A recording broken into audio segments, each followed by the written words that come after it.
Udah di tempat saya udah ganti. Jadi di live kan di tempat Umi Dini nih? Iya. Kok. Tapi belum apa ya, belum.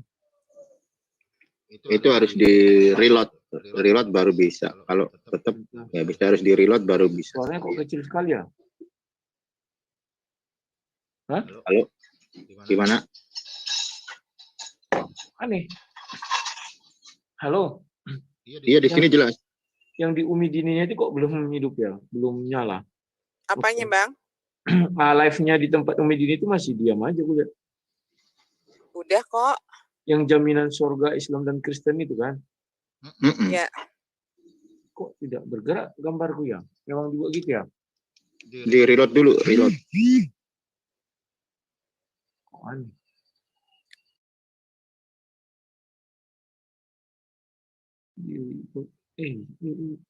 Bentar ya, gua stop share dulu. Oh ya udah masuk. Nah. Oke, udah masuk. Masuk. Nah. Oke, udah masuk. Nah.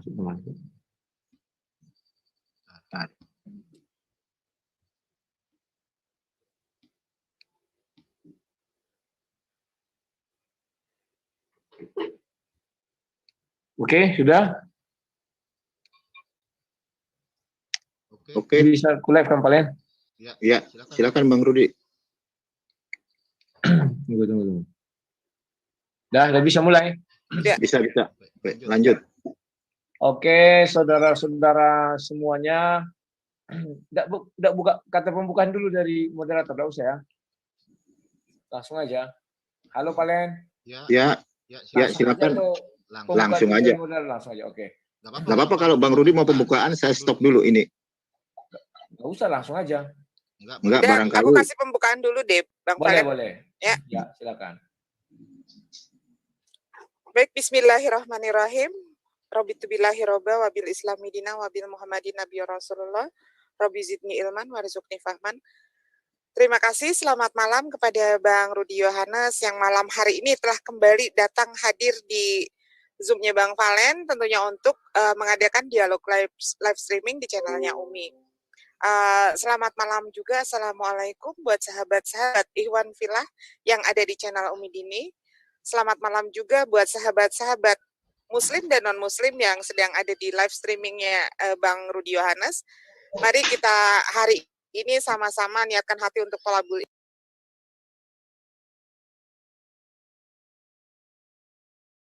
Mari kita sama-sama memulai dialog ini, dialog dua arah ya, antara Bang Rudi dengan Umi di sini, dan di sini Umi juga mewakili hanya sebagai pembukaan saja. Selanjutnya Umi serahkan kepada moderator Bang Valen, silahkan. Ya, oke. Selamat malam semuanya yang ada di room Zoom dan juga para netizen yang di bawah. Malam hari ini kita akan menyaksikan ya dialog dari dua praktisi, satu dari praktisi Muslim dan satu dari praktisi Kristen. Ada saudara Rudi Yohanes dan ada dari saudari Umi Dini. Oke, kita langsung saja dengan tema jaminan surga menurut perspektif Kristen dan perspektif Muslim. Bisa untuk open statement dimulai dari Bang Rudi selama 5 menit, waktu dan tempat saya persilakan. Oke, terima kasih. Sebelumnya saya mengucapkan ini terima kasih kepada para orang-orang yang telah menyiapkan ruang ini sehingga saya bisa berdiskusi dengan Umi Dini ya. Nah, pada malam hari ini kita berbicara tentang sorga atau jaminan surga itu ya, berikut pernak-perniknya. Kalau dari sudut pandang Kristen, waduh ini kok, sebentar, lama sekali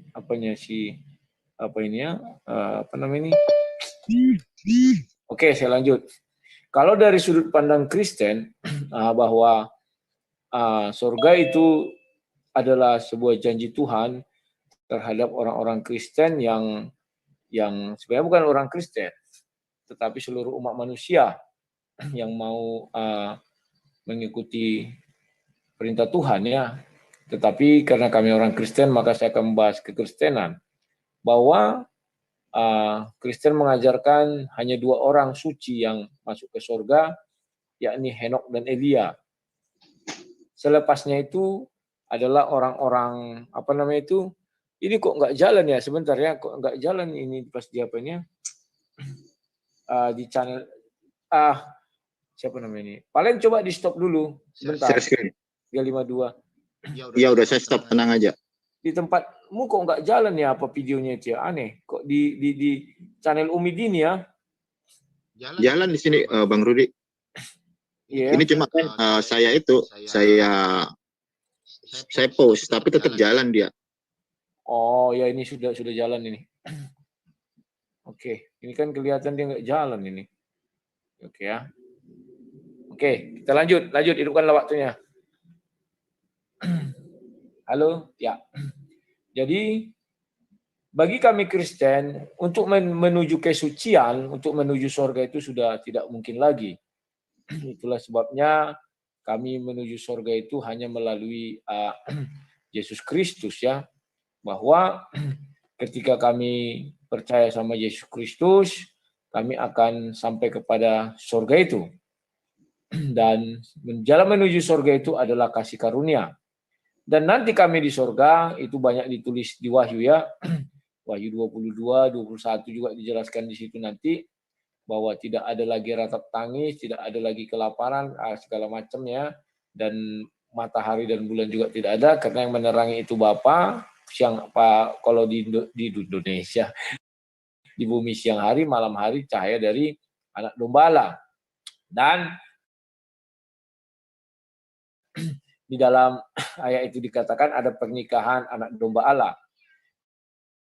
Pernikahan di sana yang dimaksud adalah bahwa apa namanya itu, Yesus Kristus akan menjemput apa namanya ini,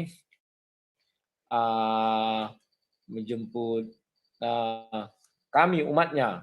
Itulah yang sering dikatakan pernikahan itu ya, bahwa di situ bukan menikah seperti yang kita pikirkan ya, menikah biasa itu ya, tidak demikian.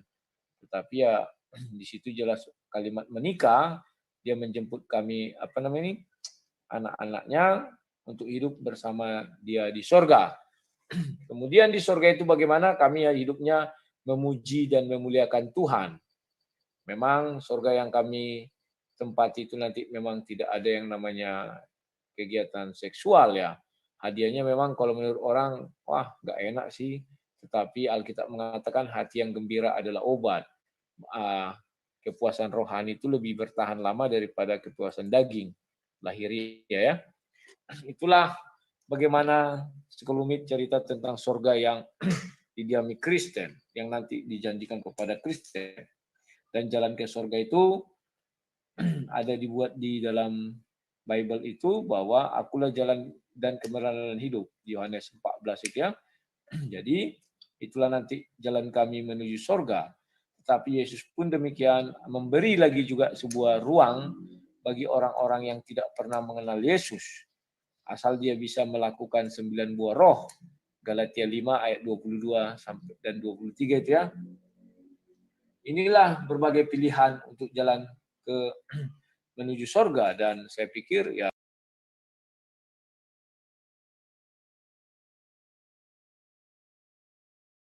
surga, dan saya pikir ya mengenai logis atau tidak logisnya itu berpulang kepada nanti kita pembahasan kita ya, dan kita bisa melihat surga itu bagaimana. Itulah yang bisa saya jelaskan pada kesempatan kali ini, dan saya cukupkan sekian. Oke, terima kasih. Halo. Ya, oke. Terima kasih untuk open statement dari Bang Rudi yang udah disampaikan, yang cukup jelas ya. Nah, sekarang kita akan mendengarkan open statement dari praktisi Muslim yang akan disampaikan oleh Umi Dini. Waktu dan tempat saya persilakan.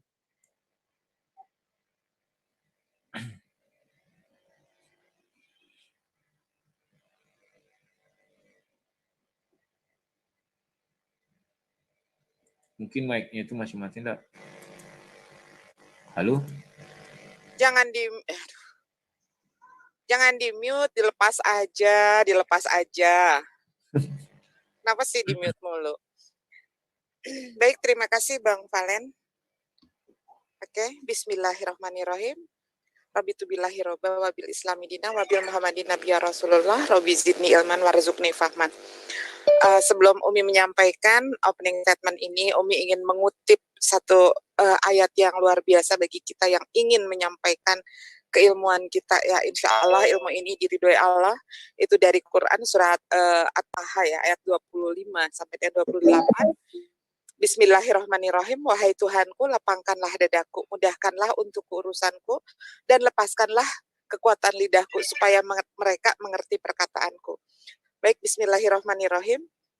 Kembali Umi di sini berdialog malam hari ini dengan Bang Rudi Yohanes, di mana pada malam hari ini yang akan kita bahas adalah sorga menurut perspektif dari sudut pandang Muslim dan kekristenan ya.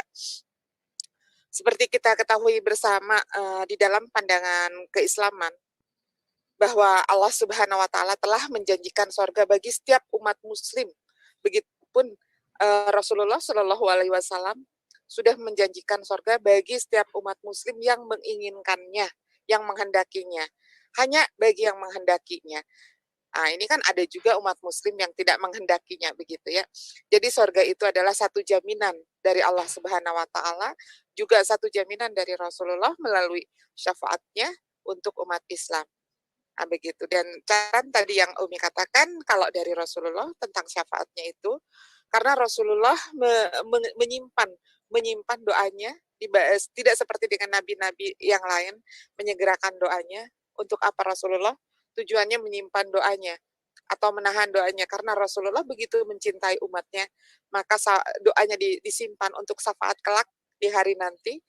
Syafaat beliau sebagai jaminan untuk umatnya yang mengikuti ajarannya, jaminan untuk sorga bagi para pengikut yang menghendakinya. Begitu. Ada juga beberapa firman Allah yang menyatakan janjinya terhadap umat Islam tentang sorga itu ada di dalam Quran surat Al-Baqarah ayat 25. Bismillahirrahmanirrahim. Dan sampaikanlah berita gembira kepada mereka yang beriman dan berbuat baik, bahwa bagi mereka disediakan sorga-sorga yang mengalir sungai-sungai di dalamnya. Setiap mereka diberi rezeki, buah-buahan, dan sorga di dalam sorga-sorga itu. Mereka mengatakan, inilah yang pernah diberikan kepada kami dahulu. Mereka diberi buah-buahan yang serupa, dan untuk mereka di dalamnya ada istri-istri yang suci, dan mereka kekal di dalamnya. Nah, sorga bagi umat Islam adalah berbeda mungkin dengan pandangan sorga dari umat Kristen, bahwa di dalam sorga itu adalah tempatnya kenikmatan, sehingga umat Islam atau para penghuni sorga itu tidak mesti lagi berpikir tentang urusan yang sifatnya keduniawian. Artinya kalau dari seringkali ini ya, kenikmatan sorga yang dijanjikan oleh Allah di dalam ajaran Islam itu menjadi lecehan oleh teman-teman dari kaum Nasrani, bahwa di dalam surganya Islam itu hanya berpesta seks begitu.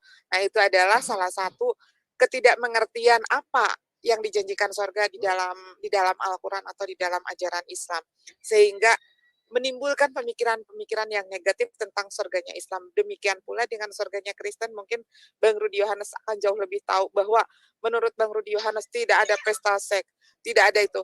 Yang kita tahu di dalam surganya Kristen harus bertempur dulu dengan naga, begitu ya.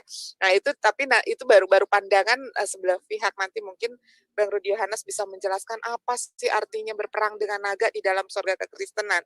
Sementara di dalam surganya Islam itu adalah benar-benar segala sesuatunya adalah penuh dengan kenikmatan.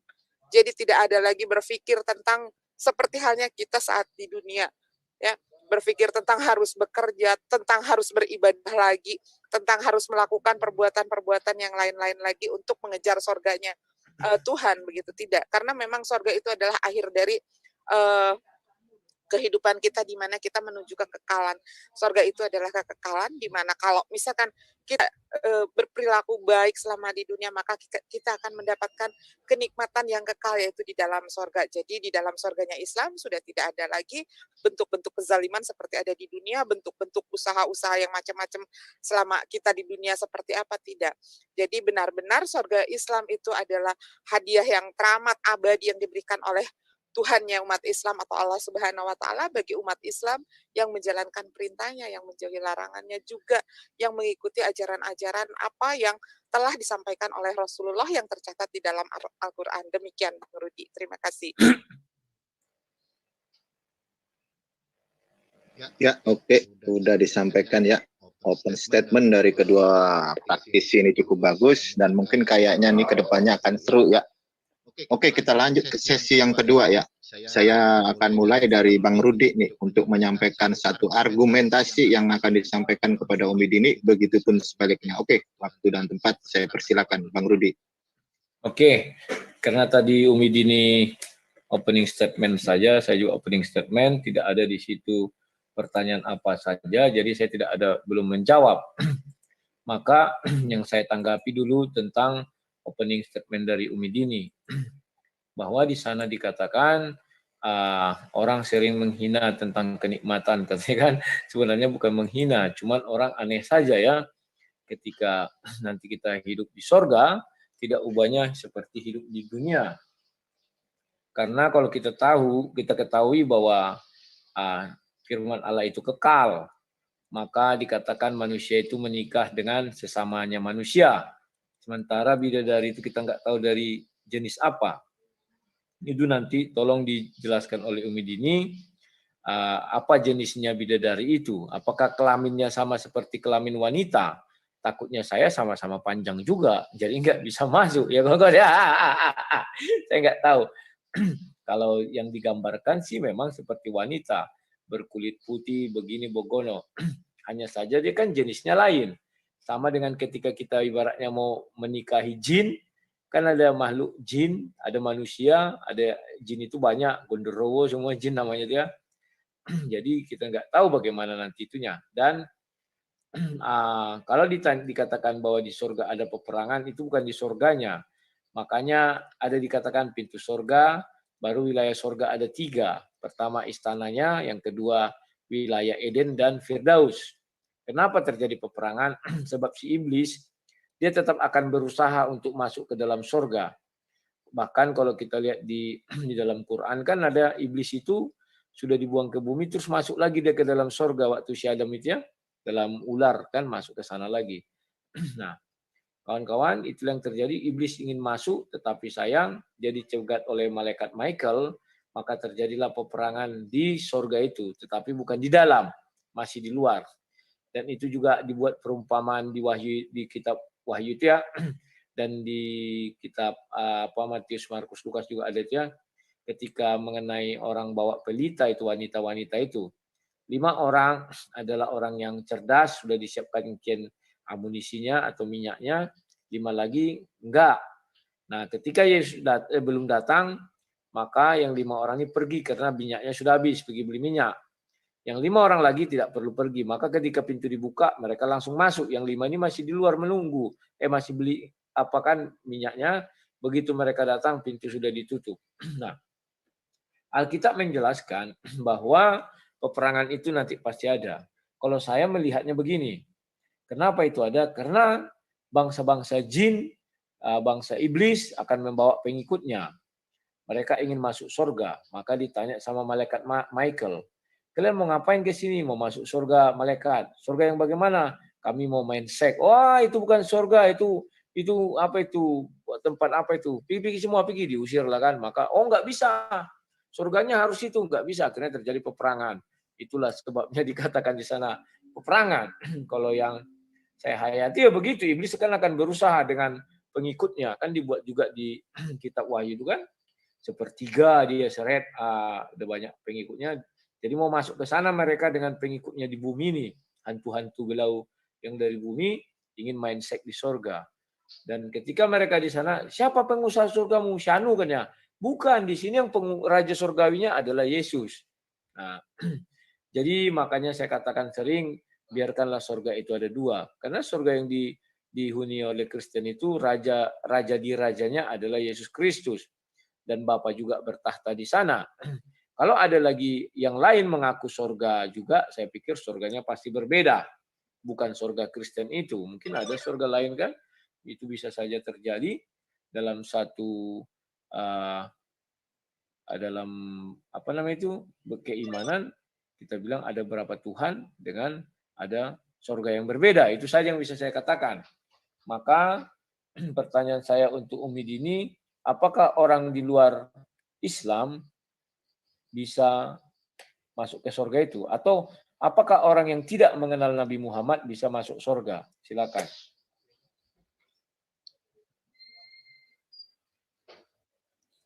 Baik, Bang Rudi, ini timernya. Ya, oke. Bisa ditanggapi sama Umi Dini di putaran pertama ini ya. Silakan Umi Dini, lanjut. Baik, Bang Valen, terima kasih ya.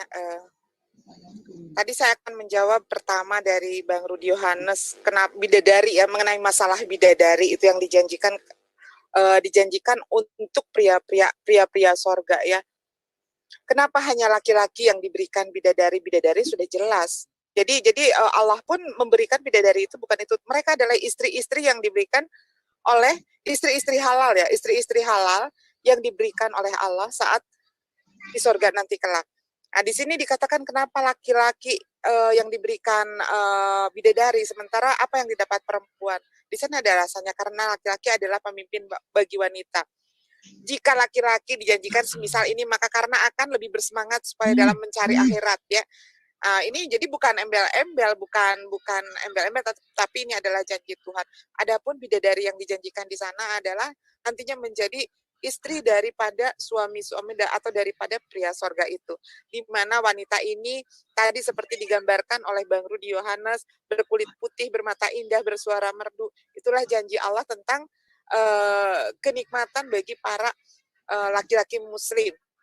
Lalu kemudian tadi Bang Rudi bertanya, apakah ada janji sorga di luar daripada umat Islam? Saya akan coba menjawab. Allah berfirman ya di dalam satu surat, hanya Islam agama yang diridhoi Allah ya, di mana Allah hanya menjanjikan sorga untuk umat Islam ini menurut perspektif pandangan dari Muslim ya, karena hanya Islam agama yang diridhoi Allah. Inna dina indallahi Islam ya, artinya hanya Islamlah agama yang diridhoi Allah. Jadi menurut Umi di sini bahwa sorga yang dijanjikan Allah adalah terkhusus untuk umat Islam. Bahkan Allah menyatakan janjinya itu, menyatakan jaminannya itu di dalam Al-Quran. Sementara sampai dengan hari ini Umi tidak pernah mendengar atau menemukan satu ayat pun di dalam kitab suci Bang Rudi Yohanes bahwa Allah telah menjanjikan sorga atau telah menjaminkan sorga, atau Yesus, anggaplah Yesus atau Allah Bapa dan Yesus tidak pernah menjanjikan jaminan sorga kepada umat Kristen, terlebih kepada yang memanggil Yesus Tuhan, Tuhan, Tuhan.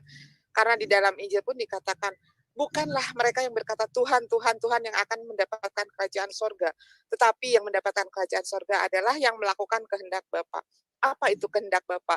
Terkadang umat Kristen selalu menyalahi ya tentang pertanyaan siapa itu, bagaimana itu yang mengikuti kehendak Bapa. Nah, umat Kristen pasti jawabannya, dialah yang percaya bahwa Yesus Kristus adalah Tuhan, dialah yang dibaptis atas nama Bapa, Putra, dan Roh Kudus. Itulah yang mengikuti kehendak Bapa. Padahal kehendak Bapa sendiri sudah dikatakan di dalam Alkitabnya Bang Rudi Yohanes bahwa dengarlah hai bangsa Israel, Tuhan kita itu satu, Tuhan kita itu Esa. Nah itu kehendak Bapa adalah untuk menyembah satu-satunya Tuhan yang Maha Esa. Tidak ada Tuhan, tidak ada ilah, yang ada di dalam Alkitab itu dikatakan pokoknya tidak ada sembahan lain selain daripada Tuhan yang Maha Esa. Itulah yang sebenarnya dimaksud apa kehendak Bapa itu. Itu tercatat di dalam hukum utama. Hukum utama di dalam kekristenan sudah jelas.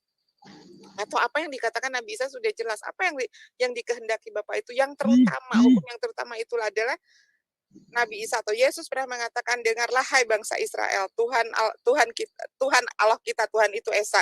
Nah, seperti itu. Itulah kehendak Bapa. Kehendak Bapa sudah tercatat dan termaktub di dalam Alkitabnya Bang Rudi, di dalam hukum yang terutama.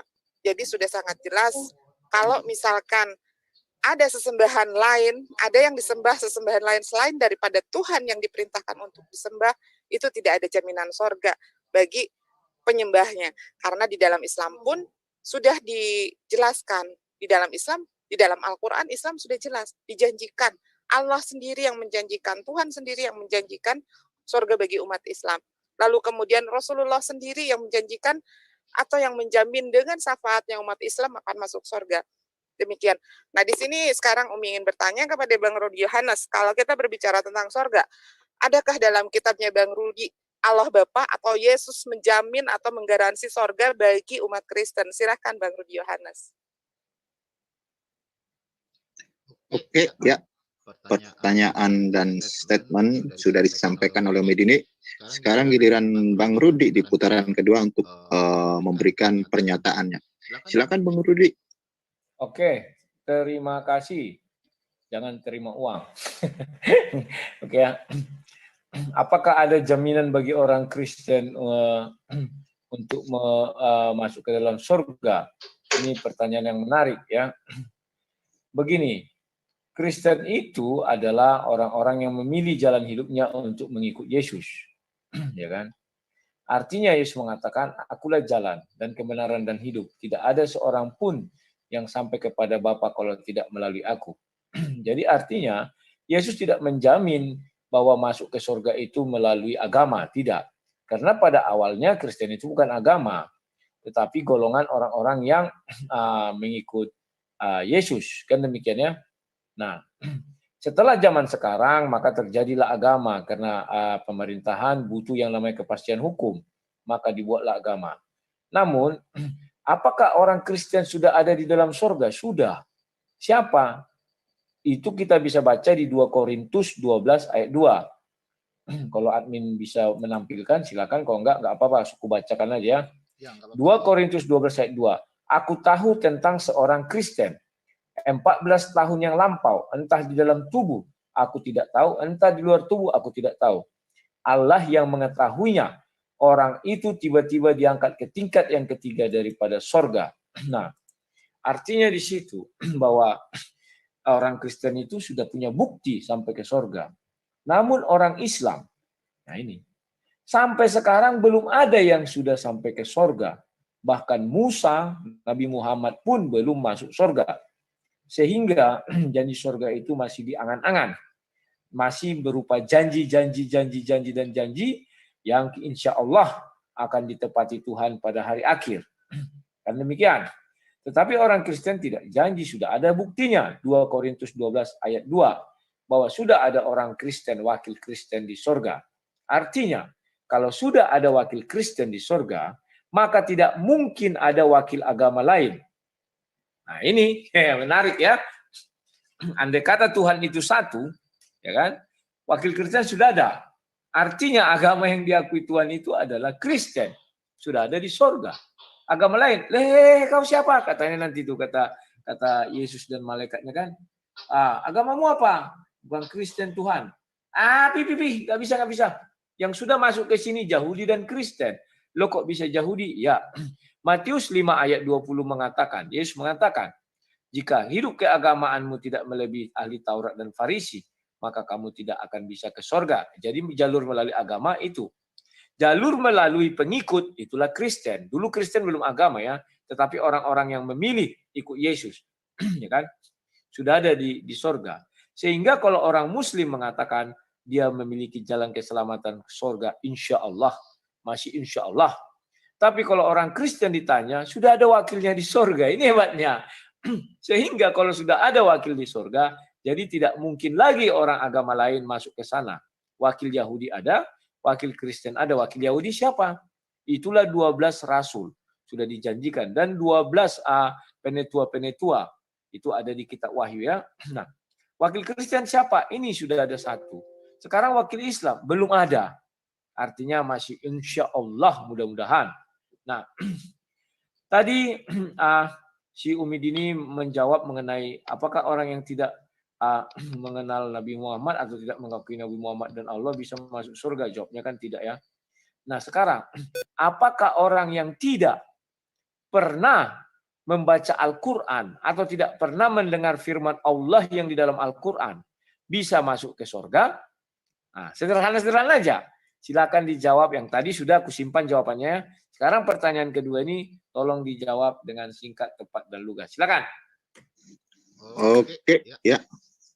Cukup menarik nih ya. Oke, bisa ditanggapi sama Umi Dini di sesi putaran yang kedua ini. Silakan Umi Dini. Baik, terima kasih Bang Rudi Yohanes. Umi akan menjawab dulu pertanyaan tentang akulah jalan kebenaran dan hidup, Yohanes 14 ayat 6 ya. Nah ini orang-orang Kristen seringkali mendalihkan dengan ayat ini bahwa jika manusia ingin jalan kebenaran dan hidup menuju Bapa harus melalui Yesus. Jadi menurut umat Kristen, Muslim yang tidak mengimani Yesus tidak akan sampai kepada Bapa, malah sampainya katanya kepada neraka. Pertanyaannya di sini, mengimani Yesus dari segi apa? Begitu kan? Selama ini Muslim telah sangat mengimani Yesus atau sangat mengimani Nabi Isa.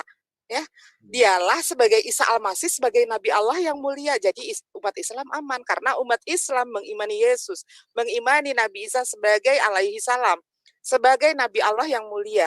Ya, Yesus sendiri dalam Injilnya hanya mendefinisikan dirinya sebagai manusia biasa. Malah Yesus berkata bahwa Bapa adalah Allah, ya. Itu ada di dalam Yohanes 20 ayat 17 Bang Rudi. Janganlah engkau memegang aku, sebab aku belum pergi kepada Bapa, tetapi pergilah kepada saudara-saudaraku dan katakanlah kepada mereka bahwa sekarang aku akan pergi. Bahwa aku sekarang akan pergi kepada Bapakku dan Bapakmu, Allahku dan Allahmu. Nah, jadi iman Yesus yang dimaksud para saudara-saudara kita dari Kristen adalah mengimani ketuhanannya Yesus, menebus dosa manusia dengan penyaliban dan seterusnya. Nah, sayangnya semua ini tidak tercantum di dalam Alkitab ya. Mengenai mengimani ketuhanan Yesus itu tidak tercantum di dalam Alkitab. Semua ini adalah doktrin-doktrin buatannya Om Paulus. Malah orang Kristen ya, malah orang Kristen di dalam menuhankan Yesus jauh dari hidup yang kekal. Contohnya apa Bang Rudi? Ya, adalah soal penebusan dosa. Tidak pernah ada dosa yang mengatakan adanya dosa waris. Ya, Yesus tidak pernah mengajarkan dosa waris. Ini ada di dalam Markus ayat 10, di dalam Markus pasal 10 ayat 14. Anak-anak adalah suci. Ya, ketika Yesus melihat hal itu, ia marah dan berkata kepada mereka, biarkan anak-anak itu datang kepadaku, jangan menghalang-halangi mereka, sebab orang-orang yang seperti itulah yang mempunyai kerajaan sorga. Oke, dan itu masih banyak ayat yang lain. Sekarang Umi akan mengatakan kepada Bang Rudi Yohanes tentang sudah ada wakil Kristen di dalam sorga. Pertanyaannya, siapakah wakil Kristen di dalam sorga? Apakah Yesus dia itu beragama Kristen? Tidak. Kristen ada atau dibentuk di Antioquia itu tahun 50 Masehi oleh siapa? Oleh Paulus dan Barnabas. Sementara Yesus sendiri wafat di tahun 33 Masehi. Jadi kalau berbicara tentang kekristenan, Yesus tidak mengenal Kristen. Jadi kalau Bang Rudi mengatakan sudah ada wakil Kristen di dalam sorga, itu salah besar. Karena Yesus tidak pernah mengenal yang namanya Kristen. Begitu, walaupun dibungkus dengan dalil bahwa Kristen adalah pengikut Kristus. Oke,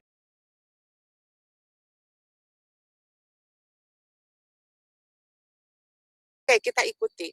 Apa maunya Bang Rudi? Bahwa Kristen adalah pengikut Kristus. Sekarang tolong dijawab dengan sejujur-jujurnya. Apakah Kristen mengikuti ajaran Kristus? Kristus mengajarkan hanya menyembah kepada Tuhan. Kristus mengajarkan bahkan mencontohkan dirinya di sunat. Kristus berpuasa. Kristus melakukan sabat. Apakah umat Kristen melakukan itu? Apakah yang mengklaim dirinya pengikut Kristus melakukan semua yang diajarkan dan dikerjakan Kristus? Tidak, kalau menurut Umi. Kemudian Umi akan menjawab pertanyaan berikutnya. Apakah umat Islam yang tidak bisa membaca Al-Quran? Apakah umat Islam yang anggaplah pencuri, yang pencina, yang sudah masuk neraka umpamanya akan diangkat ke dalam sorga? Insya Allah umat selama dia memiliki keyakinan di dalam hatinya la ilaha illallah, ya, la ilaha illallah, janji Allah untuk sorga Muslim dan janji atau jaminan Rasulullah untuk syafaatnya terhadap umat Islam selama meskipun dia sudah masuk di dalam neraka, dia pelaku dosa, tetapi selama di dalam keimanannya masih teguh ya, di dalam hatinya masih teguh keimanan la ilaha illallah, sorga akan berlaku untuk umat Muslim. Demikian Bang Rudi Yohanes. Pertanyaan saya selanjutnya tadi belum dijawab oleh Bang Rudi Yohanes. Adakah Allah Bapa atau Yesus bolehlah menjaminkan sorga kepada umat Kristen? Saya ingin minta ayatnya dan dalilnya. Karena saya dari tadi saya menggunakan dalil, saya tidak menggunakan asumsi liar. Di sini saya meminta Bang Rudi Yohanes untuk menunjukkan jaminan dari Bapa atau jaminan dari Yesus untuk umat Kristen bahwa mereka menjaminkan atau menggaransi sorga kepada kalian umat Kristen. Silahkan Bang Rudi Yohanes. Oke, ya. Bisa langsung ditanggapi sama Bro Rudi. Siap. Lanjut. Saya sudah memberi dalil. Ayat yang saya beri itu dalil, bukan asumsi.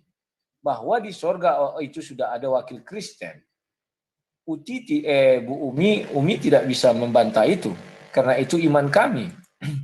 Ya, dalam berdebat tidak bisa membantah iman. Nah, demikian ya. Kalau Umi bilang itu ada abad tahun ke-50 atau segala macam yang Umi bilang, boleh-boleh saja orang berpendapat begitu, tapi faktanya firman itu ada bahwa orang Kristen, kata Rasul Paulus, 14 tahun yang lalu. Artinya kalau kita merujuk tahun 50 berarti kurang 14, sekitar tahun 36, kan mungkin begitu. Kalau itu 50 seperti Umi bilang, mau itu tahun 2000 pun, asal sudah tertulis di kitab suci kami, artinya sudah ada pengisi sorga wakil Kristen. Tidak bisa diganggu-gugat. Paham ya cara melihat agama orang lainnya? Jadi jangan bilang belum terjawab. Kemudian, Umi Dini mengatakan orang Islam mengikut ajaran Yesus. Tak ada orang Muslim mengikut ajaran Yesus. Ajaran Yesus itu ketat, terutama di dalam pernikahan. Kedua, untuk menjadi pengikut Yesus harus dibaptis. Kan? Yesus sendiri yang mengatakan, Matius 28 ayat 19. Kemudian Umi Dini juga mengatakan, kenapa orang Kristen tidak sunat? Karena kami sadar bahwa kami tidaklah langsung keturunan dari si Abraham. Jikalau kami sunat, maka kami adalah budak. Ingat, Kejadian 17 itu menjelaskan yang boleh disunat itu keturunan Abraham. Yang kedua adalah budak-budak yang dia beli dan keturunan budak-budak yang lahir di dalam rumahnya. Umi Dini mau mengatakan bahwa siapa yang bersunat itu menurut Bible adalah budak, termasuk umat-umat yang mengaku-ngaku disunat padahal mereka bukan keturunan si Abraham. Mengenai puasa, kami berpuasa. Hanya saja tidak seperti puasa Yesus 40 hari 40 malam. Mengenai syahadat sholatnya atau apa tadi zakat, kami memberi zakat bahkan 10% perpuluhan. Mengenai apa lagi dan lain-lain, puasa sudah ya. Jadi tidak ada orang yang melebihi Kristen itu. Kalau Muslim kan zakatnya 2,5%, kami 10%. Kan begitu kalau menurut sahabat. Kami juga melakukan sabat. Sabat yang kami lakukan memang bukan sabat Yahudi. Karena kami bukan orang Yahudi. Maka yang kami lakukan adalah 6 hari bekerja, 1 hari istirahat. Demikian juga mungkin orang Muslim sabatnya bukan Sabtu, tetapi berganti hari ya. Jadi Jumat. Kan demikian ya. Nah, sekarang Umi Dini mengatakan bahwa kami tidak menyembah Allah yang Esa. Siapa bilang kami tidak menyembah Allah yang Esa? Kami menyembah Allah yang Esa, namun di dalam keesaannya, Tuhan yang kami sembah itu memiliki 3 hal di dalam dirinya. Yang pertama Bapa itu sendiri, yang kedua firman Allah, yang ketiga roh Allah.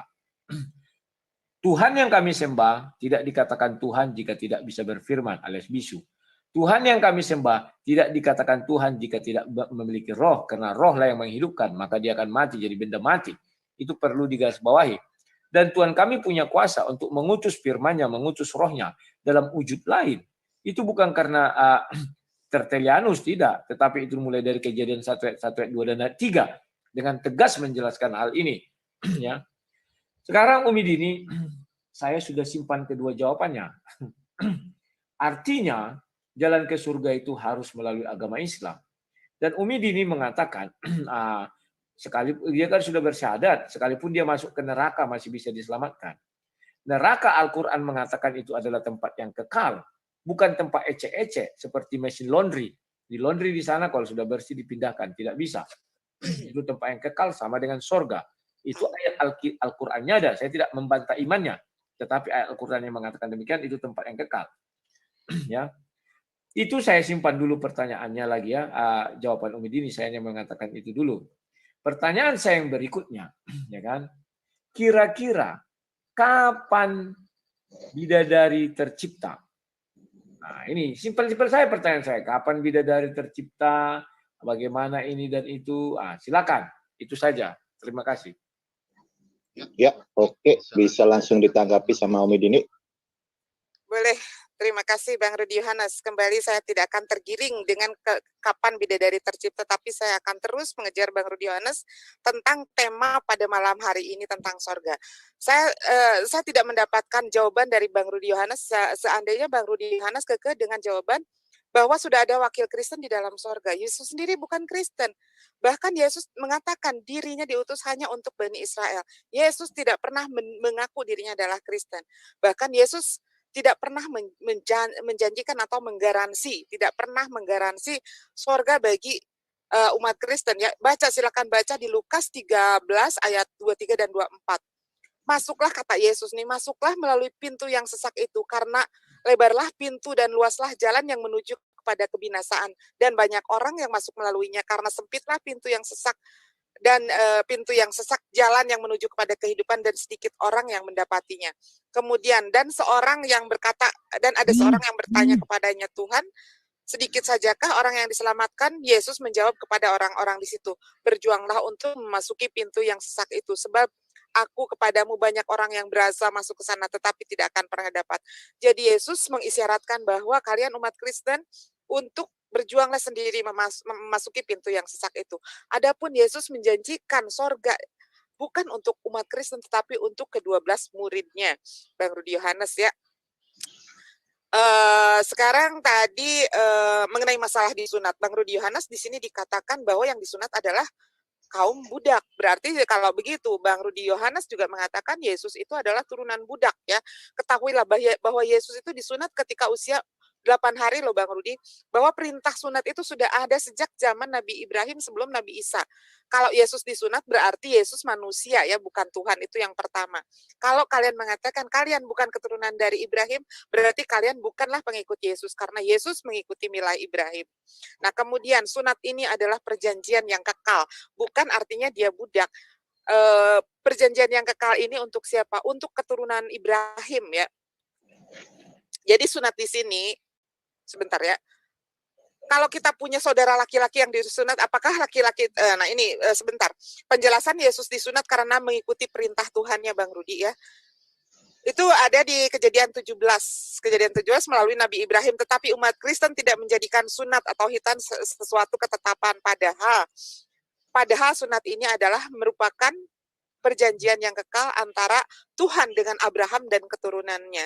Dan di sini Bang Rudi Yohanes sudah menyatakan bahwa umat Kristen bukanlah keturunan Abraham, berarti umat Kristen bukanlah pengikut Yesus, karena Yesus adalah pengikut milah Abraham, karena Yesus pun disunat, begitu kan? Nah ini sekarang mari kita baca di dalam Kejadian 17 ayat 9 ayat 9 sampai dengan 14. Lagi firman-Nya, Allah berkata kepada Abraham, dari pihakmu engkau harus memegang perjanjianku, engkau dan keturunanmu turun-temurun. Inilah perjanjianku yang harus kamu pegang, perjanjian antara aku dan kamu serta keturunanmu, yaitu setiap laki-laki di antaramu harus dikerat kulit katannya.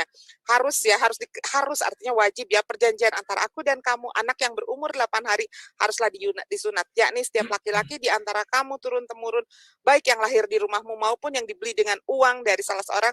Artinya kalau yang lahir di rumahmu adalah keluarga ya, tetapi tidak masuk keturunanmu, bahkan budak saja diharuskan untuk disunat Bang Rudi ya. Dan di ayat 14, orang yang tidak disunat, yakni laki-laki yang tidak dikerat kulit katannya, maka orang itu harus dilenyapkan dari antara orang-orang sebangsanya. Ia telah mengingkari perjanjianku ya. Nah ini jadi sunat ini adalah perjanjian yang kekal antara Tuhan, antara Bapa dengan Ibrahim dan keturunannya, termasuk Yesus, karena Yesus pun keturunan dari Abraham. Begitu Bang Rudi. Nah sekarang kalau Bang Rudi mengatakan bahwa kami tidak disunat karena kami bukanlah keturunan Abraham, lalu akan mengikuti siapa? Karena Yesus sendiri mengikuti milah Abraham. Bahkan Barnabas 22 ayat 2 pun mengatakan, sungguh kukatakan kepadamu bahwa anjing lebih mulia dari orang yang tidak disunat. Nah ya, ini banyak ayat-ayat tentang sunat. Nah, jadi Bang Rudi di sini tadi tidak menjawab pertanyaan saya, tidak memberikan ayat di mana Bapa menjanjikan atau menggaransi surga kepada umat Kristen, juga Yesus menggaransi kepada umat Kristen. Oke, mengenai masalah bidadari. 72 bidadari sudah Allah siapkan di mana diciptakannya sudah ada di sorga. Itu adalah kekuasaan Allah. Janji Allah kepada pria-pria sorga muslim bahwa nanti kelak di sana mereka akan dijanjikan 72 bidadari di dalam sorga. Itu adalah istri sah, ya, istri sah. Allah akan menikahkan mereka. Demikian Bang Rudi Yohanes, silahkan ditanggapi. Oke, langsung ini ya. Ya, langsung Bro Rudi. Oke, saya jawab. Pertama-tama, tolong dibukakan bagaimana caranya 2 Korintus 12 ayat 1. Tampilkan di layar. Saya harus tampilkan, jangan sampai nggak ditampilkan. Bentar ya. Karena kalau saya baca, dia ini nggak percaya itu ayat ada. Saya stop dulu time-nya ya. Ya.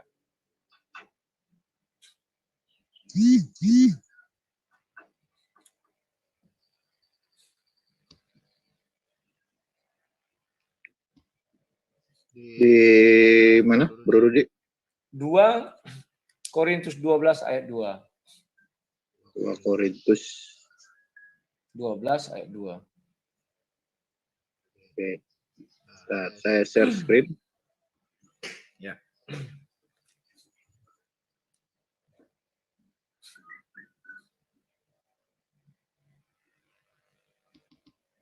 Oke. Ya. Tolong Mbak Dini itu dilihat itu 2 Korintus 12 ayat 2. Aku tahu tentang seorang Kristen 14 tahun yang lampau, entah dalam tubuhku aku tidak tahu, entah di luar tubuhku aku tidak tahu. Allah yang mengetahuinya. Orang itu tiba-tiba diangkat ke tingkat ketiga dari sorga. Kita bicara tentang iman. Ayat itu ada, artinya Tuhan sudah menjamin ada satu orang Kristen di sorga. Tidak bisa Ibu Dini bilang, wah itu tidak ada begini, Bobono. Karena Yesus sendiri tidak bisa. Ayat itu ada. Pahamnya cara berdialog ya. Ketika ayat itu ada, Bu Dini tidak bisa membilang ini, itu. Kecuali ayat itu tidak ada, baru bisa bilang ini dan itu. Artinya, Yesus sudah menggaransi, ini loh orang Kristen sudah ada wakil satu di surga. Dan demikian, orang Yahudi sudah ada wakilnya. Nah, orang Muslim tak ada wakilnya. Baik tertulis di Al-Quran, atau tertafsir di surat tafsir, atau tertulis di hadis, tidak ada satupun dari umat muslim atau penganut agama Islam yang sudah masuk ke surga. Itu tidak ada. Maka sesuai kata Bu Dini, semua asumsi karena tidak ada tertulis. Asumsi. Yang pertama. Yang kedua, mengenai sunat. Ini penting juga. Ya kan? Ibu Dini mengatakan bahwa umat muslim mengikuti milah Ibrahim. Atau Yesus pun mengikuti karena perjanjian itu kekal. Siapa orang muslim yang disunat 8 hari? Saya belum lihat. Orang muslim sekarang disunat dia ketika 5 tahun, 3 tahun, tidak ada yang 8 hari. Artinya ucapan Bu Dini omong kosong, buyar. Yang kedua, Ibu Dini mengambil kejadian 17 itu. Maka kejadian 17 itu dengan jelas mengatakan apa? Kalau bukan keturunan Abraham itu adalah keturunan Buddha, silakan. Kalau Bu Dini senang dikatakan keturunan Buddha, silakan. Tetapi kami tidak mau dikatakan jadi keturunan Buddha, ya. Karena kami sudah dimerdekakan, ya kan? Nah, ayatnya banyak sekali itu nanti dilihat aja ya. Ini ya. Ini nanti sunat tidak artinya menjadi. Nah, jadi kawan-kawan, kalau sunat itu adalah perjanjian kekal, maka tidak bisa sembarangan Bu Dini mengatakan, wah itu kan sudah penting sunat, tidak bisa. Bahkan kalau kita merujuk kepada Nabi Muhammad, kapan Nabi Muhammad disunat? Kapan Nabi Nuh disunat? Kapan Nabi Adam disunat? Kapan Nabi Lut disunat? Ya kan? Artinya orang sebelum Abraham dan orang di samping Abraham, Lut kan di samping Abraham, bukan keturunannya. Paham ya Bu Dini? Dan keturunan Nuh, Sem, Ham, Yafet, kapan disunat? Mereka tidak disunat, buktinya bisa ke surga. Dan demikian, mereka orang-orang suci. Nuh, Henok, itu tidak disunat, buktinya Henok udah ke surga. Jadi sunat bukanlah merupakan jalan menuju surga, tetapi sunat perjanjian kekal Tuhan dengan Abraham bahwa keturunannya akan menjadi bangsa yang besar, bukan mengatakan keturunannya menempati surga karena sunat. Ya kan? Sekarang apalaginya sunat sudah ini. Saya sekarang ingin bertanya kepada Ibu Dini ini mengenai jalan ke surganya tadi ya. Sudah banyak kali yang mau saya bahasin jadi hilang-hilang di kepala. Tidak apa-apa. Mengapa orang Muslim sunat? Saya ingin tahu. Kalau ada ayatnya berikan. Kalau tidak ada, apapun ucapan Ibu Dini hanya asumsi belaka, asumsi kosong. Apa dasar orang Muslim itu sunat?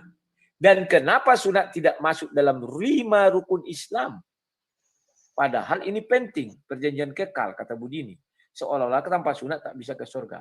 2 itu tolong dijawab. Ya Bu Dini, gampang. Mengapa orang Muslim sunat? Kasih dasarnya. Ya. Dan mengapa sunat tidak masuk ke dalam 5 rukun Islam? Karena sama pentingnya dengan yang lain-lain. Contohnya zakat, sholat, ini sama pentingnya. Karena orang kalau mau masuk Islam, kau udah disunat belum? Kalau belum, sunat dulu. Kan sering begitu ya. Oke, itu aja pertanyaan saya. Hanya 2, silakan. Tidak banyak-banyak. Oke, langsung bisa ditanggapi sama Umi Dini di sesi putaran keempat ini.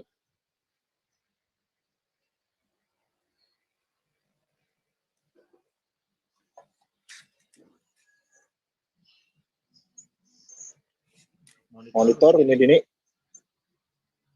Oke, terima kasih Bang Rudi. Ya, tadi saya akan jawab pertanyaan Bang Rudi. Kenapa umat Islam katanya mengikuti milah Ibrahim sementara Yesus disunat di usia 8 hari ya. Jadi harus diketahui dulu. Kita harus standar kesehatan WHO. Anak laki-laki disunat itu minimal 8 hari, tapi tidak ada maksimal karena di dalam hadis riwayat Bukhari Muslim dikatakan Nabi Ibrahim alaihissalam hitan pada usia 80 tahun di suatu tempat yang bernama Al-Kadum ya. Jadi dia berusia 80 tahun disunat. Kalau misalkan kita mau melihat ke kata dari milah Ibrahim adalah ajarannya tentang sunat. Lalu kemudian tadi Bang Rudi Yohanes ada beberapa nabi yang tidak disunat. Kata siapa Bang Rudi Yohanes mereka tidak disunat? Jadi begini, ada di dalam Rasulullah Shallallahu Alaihi Wasallam bersabda ada 15 orang nabi dari kalangan para nabi yang dilahirkan dalam keadaan hitan. Jadi dia lahir sudah dalam keadaan sunat ya, yaitu Nabi Adam, Nabi Sis, Nabi Nuh, Nabi Hud, Nabi Soleh, Nabi Lut, Nabi Su'aib, Nabi Yusuf, Nabi Musa, Nabi Sulaiman, Nabi Zakaria, Nabi Yahya, Nabi Isa, Nabi Sufyan, dan lain-lain. Ada 15 nabi yang dilahirkan mereka sudah dalam hitan. Maksudnya kenapa? Rasulullah kapan di hitan? Rasulullah itu dijelaskan terlahir sudah di hitan, sudah dalam keadaan bersih. Karena Allah berkata bahwa Allah tidak menghendaki Rasulullah terlihat auratnya. Kemudian ada juga di dalam hadis diceritakan kemudian beliau juga disunatkan kembali oleh kakeknya. Jadi Rasulullah jelas di hitan. Nah, nabi-nabi yang lain pun jelas di hitan. Kemudian tadi apa lagi? Bang Rudi Yohanes menunjukkan tadi satu dalil Korintus ya. Korintus itu hasil karya siapa, Bang Rudi Yohanes? Korintus itu surat untuk jemaah Korintus itu siapa yang buat? Rasul Paulus kan? Ya. Tidak heran kalau Rasul Paulus mengatakan Yesus adalah orang Kristen begitu kan? Bang Rudi harus tahu juga bahwa Rasul Paulus itu ajaran-ajarannya bertentangan sekali dengan Yesus ya. Contohnya, Yesus mengajarkan tauhid. Tuhan adalah satu, sementara Paulus mengajarkan Trinitas, Allah Bapa, Allah Putra, Allah Roh Kudus ya segala macam. Itu ada di Filipi 2 ayat 11, terus di Roma 15 ayat 6, terus di 2 Korintus 1 ayat 20. Nah, ini kemudian Nabi Isa di sini atau Yesus menjalankan sunat, namun Paulus melarang orang yang disunat. Nah, kayak begitu ya. Jadi kalau Bang Rudi mengajukan ayat dari Korintus atau dari Korintus itu sama saja bohong, karena ajaran-ajaran Paulus itu sangat bertentangan dengan Yesus. Nah, kalau misalkan Bang Rudi tahu dari historical itu, apalagi tentang Nasrani dan Kristen, itu Yesus itu sama sekali tidak ada kaitannya atau tidak ada chemistry dengan Kristen. Kristen lah yang mengklaim bahwa dirinya adalah pengikut Kristus. Karena Kristen sendiri secara historikal dia adalah umat Nasar atau kaum Nasrani yang pagan, penyembah dewa matahari. Itulah cikal bakal dari kekristenan. Karena Kristen didirikan oleh Paulus dan Barnabas di Antioquia tahun 50 Masehi, sementara Yesus mati tahun 33 Masehi. Jadi tidak ada chemistry antara Yesus dengan Kristen. Jadi ini sudah satu ayat yang mengada-ngada dari si Om Paulus ini bahwa Yesus bahwa umat Kristen sudah ada wakil di dalam sorga, itu tidak ada. Karena Yesus sendiri tidak mengenal kekristenan. Lalu apalagi tadi Bang Rudi pertanyaannya? Ya sunat, mana ayatnya sunat? Yang Oh, kedua, sunat kenapa jelas. tidak masuk dalam 5 rukun Islam? Ya, sekarang rukun Islam adalah hukum ya. Rukun itu adalah hukum atau tata cara. Sementara sunat ini tidak dikhususkan untuk Muslim, untuk Islam saja, tetapi dia dikhususkan untuk semua keturunan dari Abraham. Ya, keturunan dari Abraham kan ada dari Yahudi, ada dari, silahkan kalau misalkan Kristen mengakui keturunan dari Abraham, seharusnya mengikuti juga milah Abraham, mengikuti juga apa yang dilakukan oleh Yesus. Karena Yesus sendiri mengikuti milah Abraham. Begitu kan, dengan cara mengerat kulit katannya, karena ini adalah perjanjian yang kekal. Jika tidak melakukan maka harus dilenyapkan. Ini sungguh sangat yang luar biasa. Kemudian tadi kenapa umat Islam bersunat? Karena umat Islam itu sudah jelas mengikuti milah Abraham. Umat Islam itu mengikuti Tuhan yang disembah oleh Abraham, Musa, Yakub dan sebagainya, itu ada ya. Umat Islam mengikuti milah Abraham. Itu ada beberapa ayat, nanti mungkin kalau misalkan ini habis nanti akan bentar.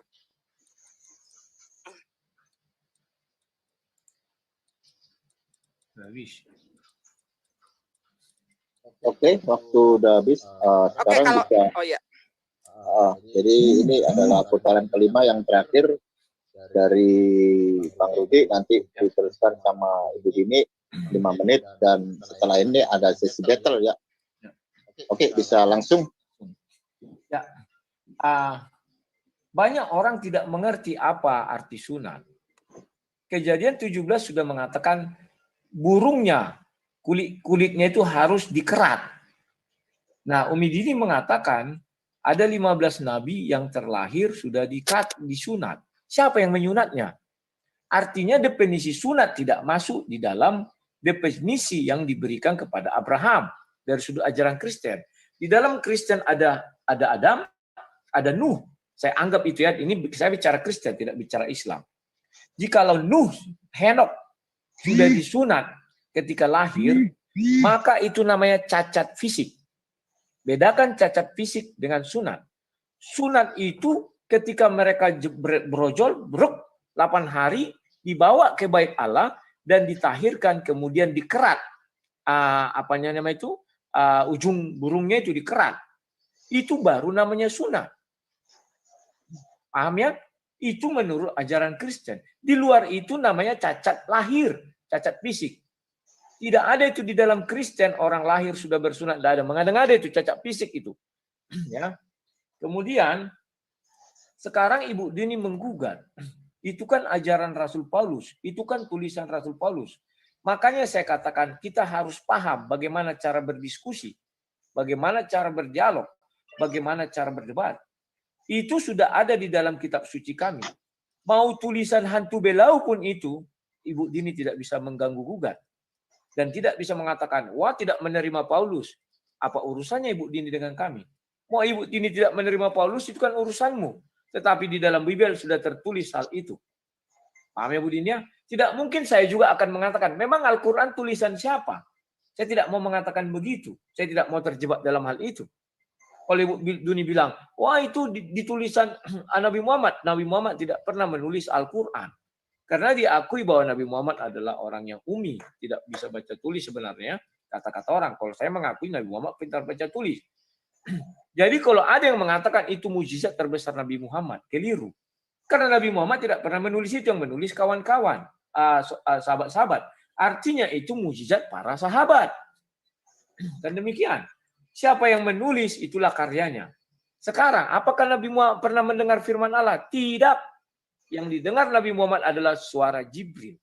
Bukan firman Allah. Firman Allah itu adalah kalamullah atau kalimat yang keluar dari Allah yang mengandung arti. Bahkan ketika saya membahas ke Sidratul Muntaha, Isra Mi'raj, banyak orang Muslim sekarang ngeles-ngeles. Wah, itu cerita orang Yahudi, kata Pak Dhani. Wah, itu belum tentu ada. Disitulah untuk pertama sekalinya Nabi Muhammad mendengar suara Allah SWT. Tetapi tidak tertulis di dalam Al-Quran. Padahal orang Muslim mengatakan Al-Quran 100% firman Allah. Yang mana firman Allah? Hanya satu di Sidratul Muntaha. Dan itu tertulisnya di hadis. Ya, sekarang kita masuk ke Mila Ibrahim. Tidak saya temukan di dalam Al-Quran Mila Ibrahim namanya sunan. Tidak ada itu. Tetapi yang ada di kitab Kejadian itu namanya Mila Abraham. Bapaknya Abraham Terah, bapaknya Ibrahim Azar. Itu sudah orang yang berbeda. Tidak bisa disama-samakan. Maka saya katakan, dari mana asal-usul sunat bagi orang Islam? Sampai saat ini misteri. Dan demikian. Dan kenapa tidak masuk ke dalam 5 rukun Islam? Ini mengatakan karena sunat itu universal. Dan mulai membawa WHO. Tidak ada urusan WHO di sini. Kita bicara tentang iman. Oke? Berarti semua asumsi. Karena ini sudah babak akhir, saya tidak bertanya. Nanti dibitel saja. Nah, sekarang, apakah Nuh atau Idris atau Adam nanti hari akhir masuk ke surga karena sunat? Tidak. Mereka tidak sunat. Ngarang-ngarang saja kalau dikatakan mereka sunat. Kalau Adam sudah disunat, artinya perjanjian Allah dengan Abraham batal. Karena itu dibilang hanya untuk si Abraham dan keturunannya. Sementara Adam bukan keturunan si Abraham. Jangan mengarang-ngarang sesuatu yang tidak jelas. Karena Bible itu terurut ceritanya, jadi tidak bisa sembarang orang mengarang-arang cerita kosong. Oke? Sekian, terima kasih. Silakan. Oke ya, bisa langsung ditanggapi sama Komidini di sesi kedua putaran yang terakhir ini. Waktu dan tempat saya silakan. Oke, terima kasih buat Bang Rudi Yohanes. Nah, saya kadang-kadang lucu ya, Bang Rudi Yohanes ini menyatakan harus tahu nggak, harus mengerti dulu makna daripada dialog atau debat ini, begitu kan? Nah, sementara Bang Rudi Yohanes sendiri di sini menyatakan kalau saya tidak percaya dengan Paulus ya terserah, begitu kan? Kalau saya berbicara historical, kalau Bang Rudi ya mengajukan ayat Korintus itu tidak matching dengan diskusi kita hari ini, dengan apa ayat yang apa dalil yang dikatakan Bang Rudi bahwa sudah ada wakil Kristen di dalam sorga, yaitu Yesus. Saya berbicara mengenai historical bahwa Yesus tidak pernah mengenal Kristen karena masa kematian Yesus dengan terbentuknya Kristen itu jedanya 17 tahun. Sekarang yang menuliskan surat kepada jemaat Korintus itu adalah Paulus. Itu adalah pengakuan Paulus. Sementara kita ketahui bersama ajaran Yesus dan Paulus sangatlah bertentangan. Itu yang pertama. Jadi tidak bisa Bang Rudi mengatakan bahwa ada wakil Kristen menurut Paulus. Sementara di dalam Roma pasal 3 ayat 7 saja Paulus itu adalah orang yang sangat licik melakukan tipu daya yang penting demi kemuliaan Tuhan, begitu kan? Nah, ini itu yang pertama. Yang kedua, kenapa umat Islam tidak ada sunat? Loh, sudah jelas di dalam Quran itu dikatakan bahwa umat Islam mengikuti milah Abraham. Salah satu milah Abraham adalah sunat. Ya, jadi itulah yang diikuti oleh umat Muslim. Kalau misalkan kalian tidak disunat, kalian tidak mengikuti milah Abraham. Kalian bukan pengikut Yesus, karena Yesus sendiri pengikut milah Abraham. Begitu, Bang Rudi Yohanes ya. Lalu kemudian tadi dikatakan bahwa nabi-nabi tidak disunat. Itu adalah kata Bang Rudi hoax. Terserah Bang Rudi mengatakan hoax karena Bang Rudi sendiri tidak bisa menunjukkan dalil bahwa mereka tidak disunat. Tetapi saya bisa menunjukkan dalil dari hadis bahwa ke-15 nabi sudah disunat, begitu lahir dia sudah disunat. Ya, itu adalah kuasa Allah. Bang Rudi tentu tahu Allah itu adalah maha kuasa atas segalanya. Di dalam Islam, di dalam ajaran Islam, di dalam hadis Rasulullah dikatakan bahwa 15 nabi lahir setelah bersunat. Kemudian apalagi yang ingin Bang Rudi bahas tadi? Ya, 15 nabi itu tadi siapa? Nabi Adam, Nabi Idris, Nabi Nuh, Nabi Hud, Nabi Saleh, Nabi Lut, Nabi Su'aib, Nabi Yusuf, Nabi Musa, Nabi Sulaiman, Nabi Zakaria, Nabi Yahya, Nabi Isa, Nabi Hamdalah bin Aswan, Nabi Muhammad, Itulah banyak ya 15 deretan nabi yang dia terlahir setelah disunat di sini secara keilahian. Kemudian tadi Bang Rudi Yohanes juga berbicara masalah tentang wahyu Allah, bahwa itu bukanlah mukjizat terbesar Nabi Muhammad. Nah, begini ya, bahwa Allah itu menurunkan kitab-kitab suci kepada rasul-rasul itu sebagai mukjizat terbesar. Begitupun Injil diturunkan kepada Yesus itu adalah salah satu mukjizat terbesar dari Yesus. Begitupun dengan Al-Quran diturunkan kepada Rasulullah adalah mukjizat terbesar dari Allah untuk Rasulullah Nabi Muhammad SAW. Adapun penulis-penulisnya, karena ya wahyu itu diturunkan berupa firman tidak secara langsung dari Allah, tetapi melalui sang penyampai risalah, yaitu malaikat Jibril. Ya, malaikat Jibril yang menyampaikan kepada Rasulullah. Karena memang benar Rasulullah ummi, tapi beliau adalah seorang pengingat yang luar biasa. Maka metode yang diterapkan ke dalam Al-Quran adalah metode mengingat. Bahkan jika dari bumi ini dihilangkan semua kitab suci, hanya Al-Quran yang akan bisa kembali menjadi seperti aslinya. Karena metode Al-Quran, penyampaian firman Allah itu adalah dengan cara penghafalan, di mana Rasulullah menghafal, kemudian disampaikan kepada murid-muridnya lah yang menuliskan firman-firman Allah yang disampaikan oleh malaikat Jibril kepada Nabi Muhammad melalui proses penghafalan. Jadi begitu ya. Jangan sampai mengatakan Umi di sini adalah memang beliau tidak bisa membaca, tapi beliau adalah pengingat yang luar biasa. Jadi ingat, Al-Quran adalah mukjizat terbesar Rasulullah sebagai bentuk kerasulan. Injil adalah mukjizat terbesar Nabi Isa sebagai bentuk kerasulan. Nah, begitupun dengan kitab-kitab yang lain yang diturunkan kepada rasul-rasulnya. Jadi Bang Rudi kalau berbicara, saya lihat tadi Bang Rudi berbicara tidak menggunakan dalil, hanya menggunakan asumsi yang keluar dari pemikiran Bang Rudi, bahwa nabi-nabi tidak disunat, tapi saya bisa mengemukakan dalilnya ini loh dari hadis ini, bahwa 15 nabi ini terlahir sudah disunat. Nah, itulah dialog Bang Rudi, dialog yang kompatibel tentunya harus menggunakan dalil, bukan menggunakan asumsi atau menggunakan kata-kata hoax, padahal itu sudah jelas dalilnya. Kata-kata yang hoax itu adalah yang tidak berdasarkan dalil, tetapi menurut asumsi atau opini kita masing-masing. Ingat Bang Rudi, setiap orang memiliki opini yang berbeda-beda. Jadi Bang Rudi tidak bisa mengatakan itu hoax karena saya disertakan dalil. Oke, terima kasih. Waktu udah selesai. Nah, ini sesi yang terakhir ya, battle. Bisa disepakati berapa menit? Terserah. 35 cukup nggak? 40 aja, 40. Oke, 40. Ya. Oke, bisa dimulai dari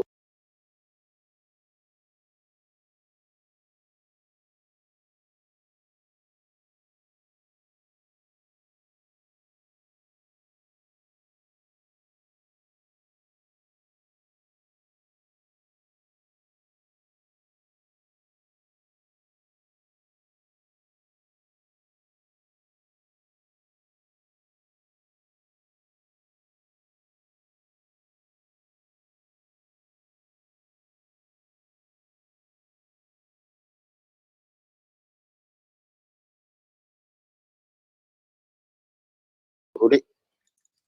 Yang memulai? Ya, nggak apa-apa. Battle. Ya, terima kasih Bu Dini ya. Ya. Sekarang Ibu Dini, demikian. Dan lantas dengan apa mereka menuju surga? Itu perlu dipertimbangkan. Dan satu permintaan saya, buktikan bahwa ada jalan ke surga dalam Islam. Saya minta bahwa ada satu orang Islam yang sudah di surga. Terserah ayatnya dari mana diambil, saya tidak peduli. Yang penting ada tertulis di Al-Quran. Artinya saya tidak bisa membantah karena itu Al-Quran. Tidak seperti Bu Dini. Saya tunjukkan surat Paulus.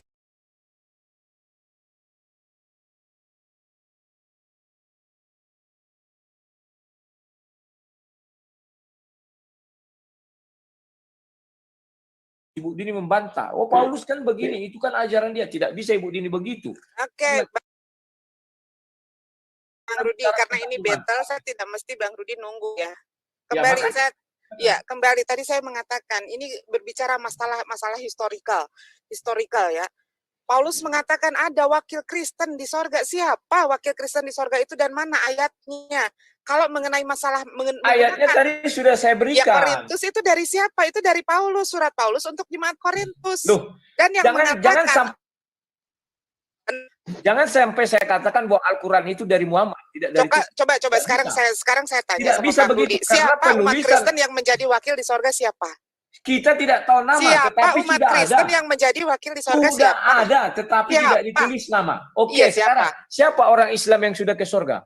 Oh, tidak ada Ya tidak sudah, ada. nggak ada. Tetapi umat Kami masih baik Islam tertulis. dijamin. Kami Tertulisnya tertulis. siapa? Ya siapa? Nama memang tidak disebut, tapi sudah ada. Siapa yang berbicara di sana? Paulus.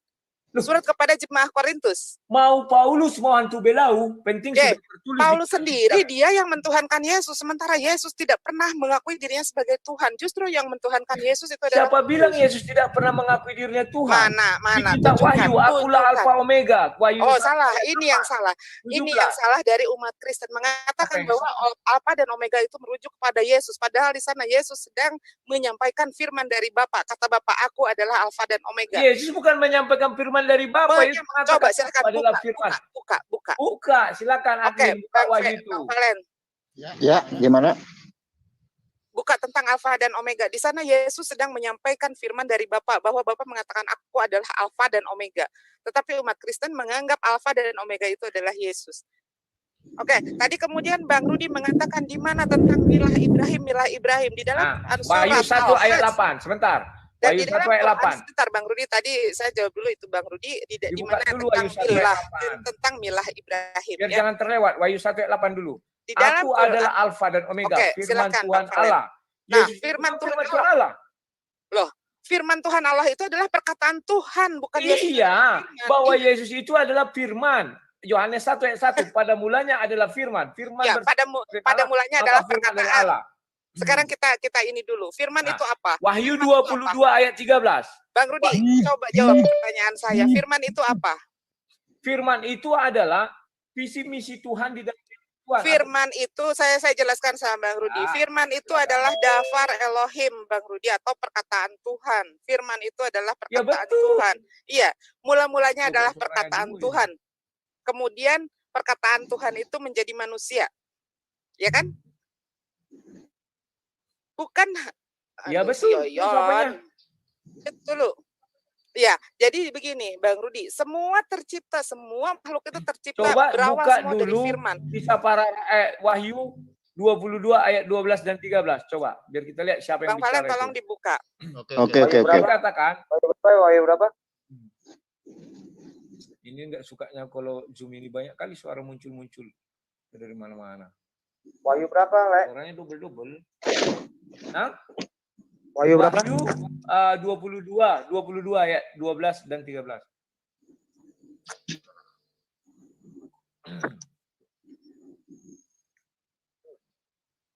Sesungguhnya aku datang segera dan aku membawa upahku untuk membalaskan kepada setiap orang menurut perbuatannya. Aku adalah Alfa dan Omega, yang pertama dan yang kemudian, yang awal dan yang akhir. Yon, klik bintangnya Yon. Mana? Bintangnya mana? Yang bawah. Beginilah firman Tuhan. Jadi firman Tuhan di sana Tuhan yang sedang berfirman, bukan Yesus yang sedang berbicara. Ya, jadi paham ya. Jadi itu, kalau kamu mengklik gitu bukan berarti itu menjelaskan. Itu korelasinya Bang Rudi. Bukan korelasi begitu maksudnya. Harap dimengerti Bang Rudi bahwa yang sedang berbicara di sana, yang sedang berbicara di sana adalah Tuhan yang sedang berfirman. Kan firman Tuhan itu Yesus. Gimana sih? Kok berarti firman Yesus itu yang bicara? Bang Rudi, sekarang saya tanya dulu. Saya tanya dulu. Firman itu apa? Firman itu apa? Sudah dijawab tadi. Firman itu adalah dafar Elohim. Betul. Iya, kalimat Tuhan. Berarti itu adalah kalimat Tuhan. Berarti betul. itu adalah kalimat Tuhan yang disampaikan oleh Yesus. Oke. Dari Sekarang, mana Yesus adalah jadi Tuhan? menurutmu ayat 12, sesungguhnya aku datang segera. Maksudnya Tuhan akan datang segera dan aku membawa upahku. Masa Tuhan membawa upah? Upah Ayat itu 12. pahala, upah itu pahala, bukan upah duit, Iya, bukan masa perpuluhan. Tuhan membawa upah? Upah dari siapa? Upah itu adalah untuk membalaskan pahala. kepada seorang menurut perbuatannya. Iya, itu adalah pahala. Upah itu bukan artinya perpuluhan. Ya, upah itu bukan artinya apa sih? Kalau kita udah kerja dikasih upah. Ya, upah dari siapa? Upah itu adalah pahala. Tuhan itu turun Ayat membawa 10. pahala. Lalu ia, ingat ayat 10 lalu ia. Ia ini ayat huruf kecil. Masa Tuhan huruf kecil? Nah, nggak ada kaitannya dengan huruf kecil, huruf besar. Itu adalah cara penulisan, Bang Rudi. Kok cara penulisan? Bagi Kristen tidak. Sekarang yang dikatakan, yang berbicara aku adalah Alfa dan Omega itu adalah. Nah, Bang Rudi di sini, Bang Rudi harus paham. Ini saya akan menjelaskan bahwa di sana yang mengatakan aku adalah Alfa dan Omega, ayat yang dibuka oleh Rion barusan, begitu kita klik tanda bintang di sana adalah firman Tuhan, bukan memang firman Yesus. Tuhan. Iya, Yesus kan firman Tuhan. Nah, artinya di situ mau mengatakan bahwa firman itu adalah Alfa dan Omega. Bukan Bang Rudi. Oh, firman Tuhan adalah Alfa dan Omega. Saya mau jelasin, saya mesti jelasin sekarang coba jelaskan. Sekarang nih, Tuhan datang, apakah firman-Nya menyusul atau gimana? Begini Bang Rudi, menurut pandangan Islam, coba beginilah firman Tuhan, artinya beginilah perkataan Tuhan. Yesus yang menyampaikan firman Tuhan itu, aku kata Tuhan nih, aku adalah Alfa dan Omega, yang pertama dan yang terkemudian. Artinya yang sedang berbicara ayat 6, baca ayat 6. Lalu ia berkata kepadaku, perkataan ini jangan dulu pindah. Ya. Dan Tuhan Allah memberi roh kepada para nabi telah mengutus malaikat-malaikatnya untuk menunjukkan. Nah, Tuhan Allah kan yang memberikan apa? Betul. Yang memberikan. Tetapi perkataan ini siapa? Iya. Iya, perkataan namanya firman 7. Tuhan yang sedang berbicara adalah Tuhan. Sesungguhnya aku datang segera. Berbagilah orang yang menuruti perkataan nubuat. Firman Tuhan itu adalah perkataan Tuhan. Kalau misalkan Yesus itu adalah firman Tuhan, kalau misalnya ayat 8, baca ayat 8. Dan aku Yohanes, akulah yang telah mendengar dan melihat semuanya ini. Masa Tuhan mendengar dalam apa dan melihat, artinya disaksi hidup. Dan setelah aku mendengar dan melihatnya, aku tersungkur di depan kaki malaikat yang telah menunjukkan. Nah, yang menunjukkan semua itu adalah malaikat. Yang menunjukkan semua itu adalah malaikat. Lalu Yesus berkata tentang dafar Elohim. Tetapi ia berkata kepadaku, jangan berbuat demikian. Ianya siapa? Ianya di sana adalah Tuhan. Tuhan. Salah. Tuhan. Enggak, Bang Rudi. Ternyata Bang Rudi. Oke, teman-teman, ternyata Bang Rudi ini tidak paham dengan isi kitabnya sendiri. Oke, sekarang mari ke sunat. Karena tidak paham, aku maham. Karena di sana dikatakan firman kami Tuhan, ada kalimat berarti yang mengatakan itu dalam adalah ajaran Tuhan. Kristen, Firman Tuhan itu adalah dafar itu Elohim. kalau huruf kecil merujuk kepada siapa ada. Huruf besar merujuk kepada siapa ada. Bang Rudi ini hanya mencari pembenaran, mau ngeles. Saya tidak bukan dong. Diam. Bang Rudi itu menjelaskan imannya. Diam dulu, Yon ini jangan dulu ada yang ikut-ikutan ya, termasuk orang Kristen. Jadi begini Bang Rudi, diam dulu ya. Aku jelasin nih mengenai ayat 16. Tolong dibuka ayat 16 Palen. Aku Yesus telah mengutus malaikat-malaikatku untuk memberi kesaksian tentang semuanya ini kepadamu. Bagi jemaat-jemaat, aku adalah Tunas, yaitu keturunan laut bintang timur yang gilang gemilang. Baca. Udah Bang Rudi jangan lari kemana-mana. Udah jangan dulu bahas yang lain-lain. Nanti sebentar. Tadi yang Alfa dan Omega sudah terjawab. Tadi Bang Rudi meminta belum terjawab. Kamu tidak bisa mengatakan demikian. Karena sekarang begini Bang Rudi. Merujuk terus sampai ke ayat 16. Bang Rudi sebentar saya akan bacakan dulu sedikit-sedikit ya. Bang Valen tolong dibukakan lagi tadi yang Alfa dan Omega. Tadi ayat berapa? Bang Rudi diam dulu ya. Saya mau jelasin nih sedikit-sedikit ya. Jadi di sini sambil nunggu Bang Valen buka, kita harus tahu dulu artinya firman Tuhan itu adalah dafar Elohim ya, bukan Yesus. Artinya dafar Elohim. Yang tadi yang Yoyon pakai itu, yang ada yang pakai bintang-bintang itu, di mana korelasinya di sana yang sedang berfirman itu adalah Tuhan.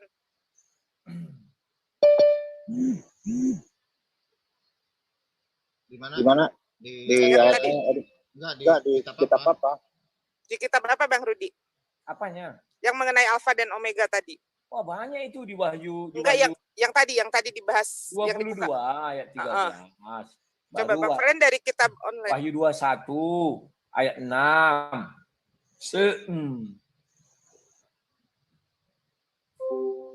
22 ayat berapa? 13.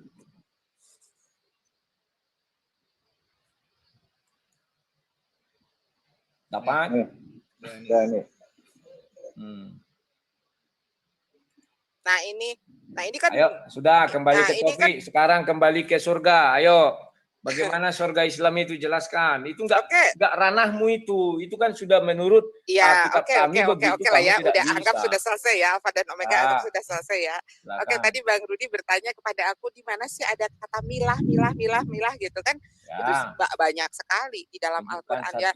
Contohnya salah satu aja, Quran surat Al-Hajj ayat 78.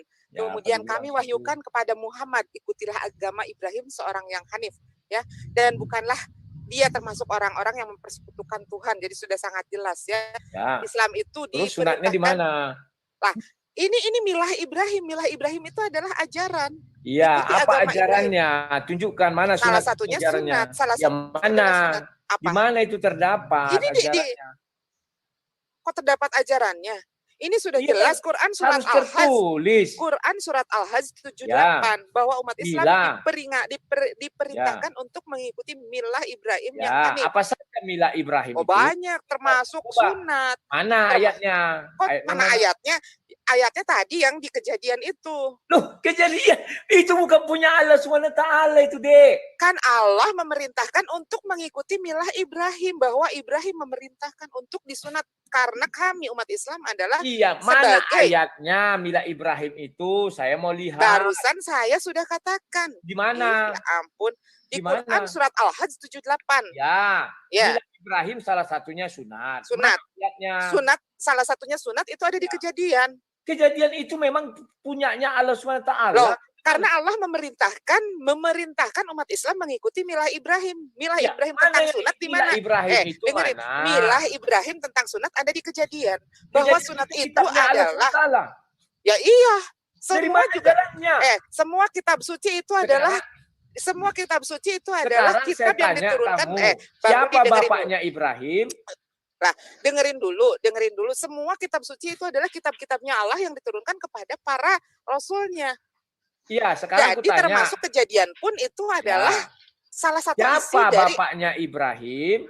Loh, kenapa jadi tanya bapaknya Ibrahim? Penting kita lihat apakah Tuhannya sama apa ini tidak. Dengerin ya. Ini Bang Rudi ini sudah lari-lari, ini mau tidak lari. Jadi kalau kamu mengambil kitab Ibrahim? Suci Kejadian, kamu masuk Kristen saja. Atau masuk Yahudi saja. Lah kenapa? Karena di dalam rukun iman pun umat Islam di dalam rukun iman yang ketiga, umat Islam diwajibkan mengimani kitab-kitab Allah. Betul. Tidak Allah yang mana? Kristen. Allah yang mana? Kejadian. Emang Allah ada berapa? Kejadian bukan punyanya Allah SWT. Kata siapa? Kitab Kejadian adanya di mana? Saya mau tanya, kitab Kejadian Kejadian itu hanya di kitab Taurat dan di Bible. Lah, Bible, kagak ada Bible. Kesampingkan Bible bukan kitab suci. Sekarang Taurat kitab suci ini yang kamu diturunkan lucu. dari mana? Kamu lucu. Bible, kitab kita suci bicara dari mana? tentang iman. Iman kami mengatakan Bible itu kitab suci. Sekarang saya mau tanya, kitab suci yang diturunkan Tuhan ada berapa? Kitab suci yang diturunkan Tuhan kalau di kami ada 66.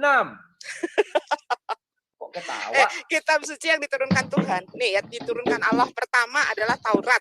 Kedua adalah Zabur, ketiga adalah Injil, keempat adalah Al-Quran. Jadi tidak ada kitab suci lain lagi. Itu diturunkan. Menurut Islam itu ada 4. Iya. Menurut Kristen 66 tidak bisa kamu bantah di kitab sekarang sucinya definisi dari kitab suci itu adalah apa? Saya mau tanya. Saya tidak tanya itu sekarang. Nah, di mana tertulis milah Ibrahim? Jangan kamu katakan Kejadian. Milah Ibrahim tadi sudah saya katakan di Quran surat Al-Hajj. Karena Allah SWT tidak pernah berkata pada hari pertama dia ciptakan terang. Nggak ada itu. Kejadian itu isinya. Bang Rudi ini mau bahas apa sebenarnya? Mau bahas tentang sorga, mau tentang milah Ibrahim, mau tentang penciptaan. Nanti kalau misalkan kita mau kan lari. bicara tentang milah Ibrahim karena kamu bilang itu syarat untuk menuju sorga. Kan kamu yang bilang dari tadi, siapa yang nggak disunat tidak sesuai dengan ajaran Yesus, artinya tidak dijamin ke sorga. Ya, sekarang Yesus dalam sendiri. Islam sunat itu mana? Ya, sudah jelas dikatakan sekarang kalau umat Islam tidak ada perintah mengikuti milah Ibrahim, mustahil umat Islam disunat, Bang Rudi. Sementara kalian yang mustahil. Ya iya, kalau tidak ada perintah, karena ini adalah perintah. Karena umat Islam adalah keturunan dari Ibrahim. Karena umat Islam adalah keturunan dari Ibrahim, makanya kenapa umat Islam mengikuti milah Ibrahim. Kok keturunannya umat? Keturunannya itu suku bangsa. Kamu umat orang Indonesia, Islam sejak itu, kapan kamu keturunan Ibrahim? Loh, sekarang saya tanya, putra Ibrahim ada berapa? Putra Ibrahim ada banyak. Sekarang kalau Ismail itu putra Ibrahim bukan? Putra Ibrahim. Terus apa yang salah? Lah, Kamu terus keturunan Ibrahim. Sejak lah, kapan sekarang kamu? Rasulullah aja dari keturunan dari Mongolia mana? sana, nenek moyangmu dari Mongolia. Ini Bang Rudi, sekarang saya tanya, ya, Ismail itu anak siapa? Anak Ibrahim. Lalu anak Rasulullah Abraham, Nabi Muhammad itu keturunan dari siapa? Saya nggak tahu. Iya, makanya kalau nggak tahu ditanya, ya. Ismail itu menurunkan satu orang keturunan yang menjadi nabi, yaitu Nabi Muhammad, Bang Rudi. Ya, Kata ini pelajaran siapa? buat lo, kata siapa? Sekarang kalau nggak percaya, oke, kita buka ya, kita buka dari Yahudi. Bukan dari Yahudi, kamu buka dari Al-Quran. Mana silsilah Nabi Muhammad di Al-Quran? Karena Allah yang paling mengetahui. Mana iya jelas. Ya, mana silsilahnya yang dikasih Al-Quran? Silsilah apa? Silsilah Nabi Muhammad. Oke, sekarang kalau begitu, kalau Bang Rudi mau minta silsilah Nabi Muhammad, sekarang saya juga mau minta silsilah Kristen sampai dengan ke Ibrahim dari mana? Saya tidak tanya Kristen. Lah, jangan begitu, Bang Rudi. Yesus. Kata Bang Rudi, jangan hanya mau bertanya, tetapi harus siap untuk Kristen ditanya. itu bukan anak manusia. Anak apa? Anak domba? Kristen itu bukan anak manusia, tetapi orang-orang yang memilih. Yang jelas, Kristen itu bukan agama. Yang jelas, Kristen itu bukan agama. Tetapi memang bukan agama. Adalah sekte penyembah pagan, Bang Rudi. Siapa bilang sekte penyembah saya yang pagan? menyembah. Saya yang bilang. Sekarang saya tanya, apa definisi pagan? Pagan itu menyembah manusia. Pagan itu hanya adalah kaum Avodazara. Ya, penyembah hanya manusia. Ya. Iya, penyembah berhala. Sekarang saya tanya kamu. Ya. Ada enggak orang menyembah Allah Subhanahu wa taala tanpa menyebut nama Nabi Muhammad? Jawab dengan jujur. Loh, ya iya jelas. Pertama, 2 kalimat syahadat. Aku bersaksi tiada Tuhan selain Allah. Betul. Apakah kalian mengatakan, adakah kalian mengatakan tiada Tuhan selain Allah? Tidak kan? Kalian tetap menyembah manusia. Makanya kenapa Kristen dikatakan bane. Itu satu. Yang kedua apa? Itu adalah itu 2 kalimat syahadat. Sebetulnya kalau Bang Rudi akan mengikuti ajaran Yesus, satu lagi apa? Jawab. Yesus pun mengatakan 2 kalimat syahadat. Kalau Bang Rudi mau mengikuti ajaran Yesus, Yesus pun mengajarkan 2 kalimat syahadat. Tidak ada Yesus mengajarkan 2 kalimat syahadat. Karena yang Bang Rudi ikuti bukan ajaran Yesus. Karena Yesus mengajarkan 2 kalimat syahadat. Aku dan Bapa adalah satu. Yesus itu Esa. Yesus mengatakan begini, syahadat Yesus. Kalau mau tahu, asyhadu alla ilaha illallah wa asyhadu anna Isa Rasulullah. Wa asyhadu anna Isa Rasulullah. Di mana ada di dalam Al-Qur'an. Di mana? Itu ada di dalam Al-Qur'an. Al-Qur'an bukan Bible. Kami Bible. Ya, Bible kitab suci bukan. Bible itu kitab suci bukan. Kitab suci dari siapa? Siapa yang menurunkan Bible? Yang menurunkan Bible ya Tuhannya orang Yahudi dan Tuhannya orang Kristen. Aduh, kok sekarang kita tanya sama orang Yahudi, apakah Hashem menurunkan Bible? Bang Rudi Yohanes tahu nggak arti kitab suci? Mereka Bang Rudi Yohanes tahu nggak artinya kitab suci? Mengakui. Bang Rudi Yohanes tahu nggak artinya kitab suci? Loh, kamu jangan nanya begitu. Makanya saya Bang Rudi, sekarang slogan Bang Rudi Yohanes, jangan hanya mau bertanya, tapi harus siap untuk bertanya. Sekarang kamu jawablah sendiri biar aku ikut kamu. Apa itu definisi kitab suci biar kita uji kitab suci adalah kitab yang isinya murni firman dari Tuhan. Yang mana firman Tuhan di Al-Qur'an? Jawab dulu. Al-Qur'an semuanya siapa bilang itu ucapan daripada Jibril? Ini makin ngawur ini. Sementara ucapan Jibril membawa ucapan, membawa wahyu itu adalah ucapan siapa? Menyampaikan kepada Rasulullah. Berarti kamu ucapan tidak siapa? tahu firman Tuhan apa definisinya? Firman Tuhan itu adalah mengeluarkan Tuhan langsung. Oh tidak, di mana ada Tuhan mengeluarkan kalimat secara langsung. Di dalam ajaran kamu saja dikatakan bahwa Tuhan tidak didapat didengar suaranya. Kamu buka. Ayo, buka apa? 30. Buka, coba share screen. Buka Bang Rudi. Wah, surah 28 ayat 30 buka. Dengerin ya. Ajaran kamu saja mengatakan bahwa Tuhan tidak bisa didengar suaranya. Di dalam Islam pun Tuhan berfirman tidak langsung kepada manusia. Yesus mengatakan itu. Bukan cuma Yesus dan banyak. Dengar lagi suara Tuhan tetapi suara Yesus. Kan itu di ucapan Yesus. Nah, terus Yesus itu siapa? Yesus itu kan perantara. Siapa bilang? Yesus itu perantara yang menyampaikan. Yang menjadi manusia. Firman Allah yang menjadi manusia. Itulah Bang Rudi, saya juga kalau berbicara mengenai firman yang berubah menjadi manusia, semua makhluk juga berawal dari firman, kemudian menjadi makhluk itu sendiri, termasuk saya. Saya juga berawal dari firman. Siapa makhluk yang berfirman jadi manusia? Coba, siapa? Semua, makanya kenapa saya bilang semua makhluk diciptakan berawal dari firman, berawal dari perkataan Tuhan. Kun fayakun, semua. Kalau Bang Rudi mengatakan, kamu bilang kun fayakun, buktikan di Al-Quran ada kun fayakun penciptaan. Mana? Coba, silakan. Dengerin dulu ya. Saya tidak mau Bang Rudi nyuruh-nyuruh dulu. Semua makhluk dengerin dulu. Semua makhluk diciptakan berawal dari firman. Kalau Bang Rudi mengatakan bahwa Yesus firman sebagai Tuhan, berarti Bang Rudi juga punya kewajiban firmanlah Allah dengan firman menjadi. Berfirmanlah Allah dengan firman menjadi bisa bermula dari firman, kemudian menjadi manusia. Semua juga sama. Beda. Berfirmanlah Allah, jadilah terang, maka terang itu jadi. Artinya Allah bekerja dulu, baru jadi.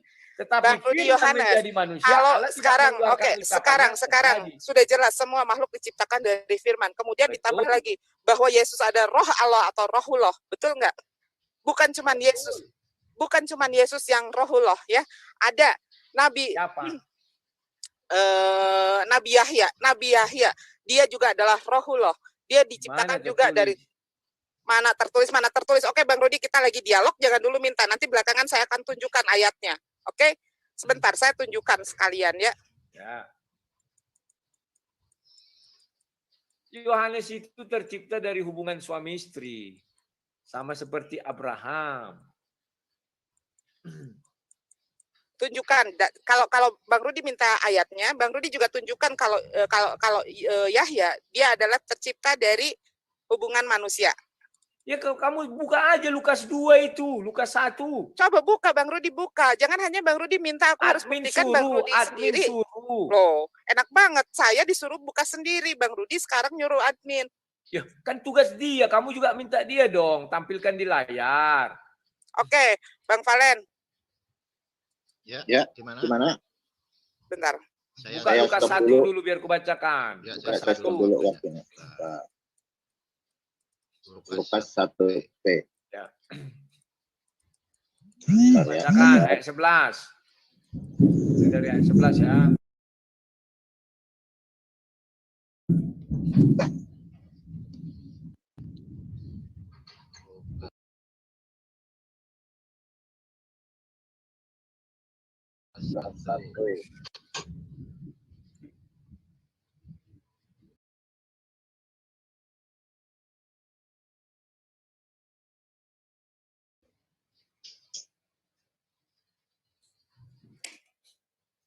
Ayat 11.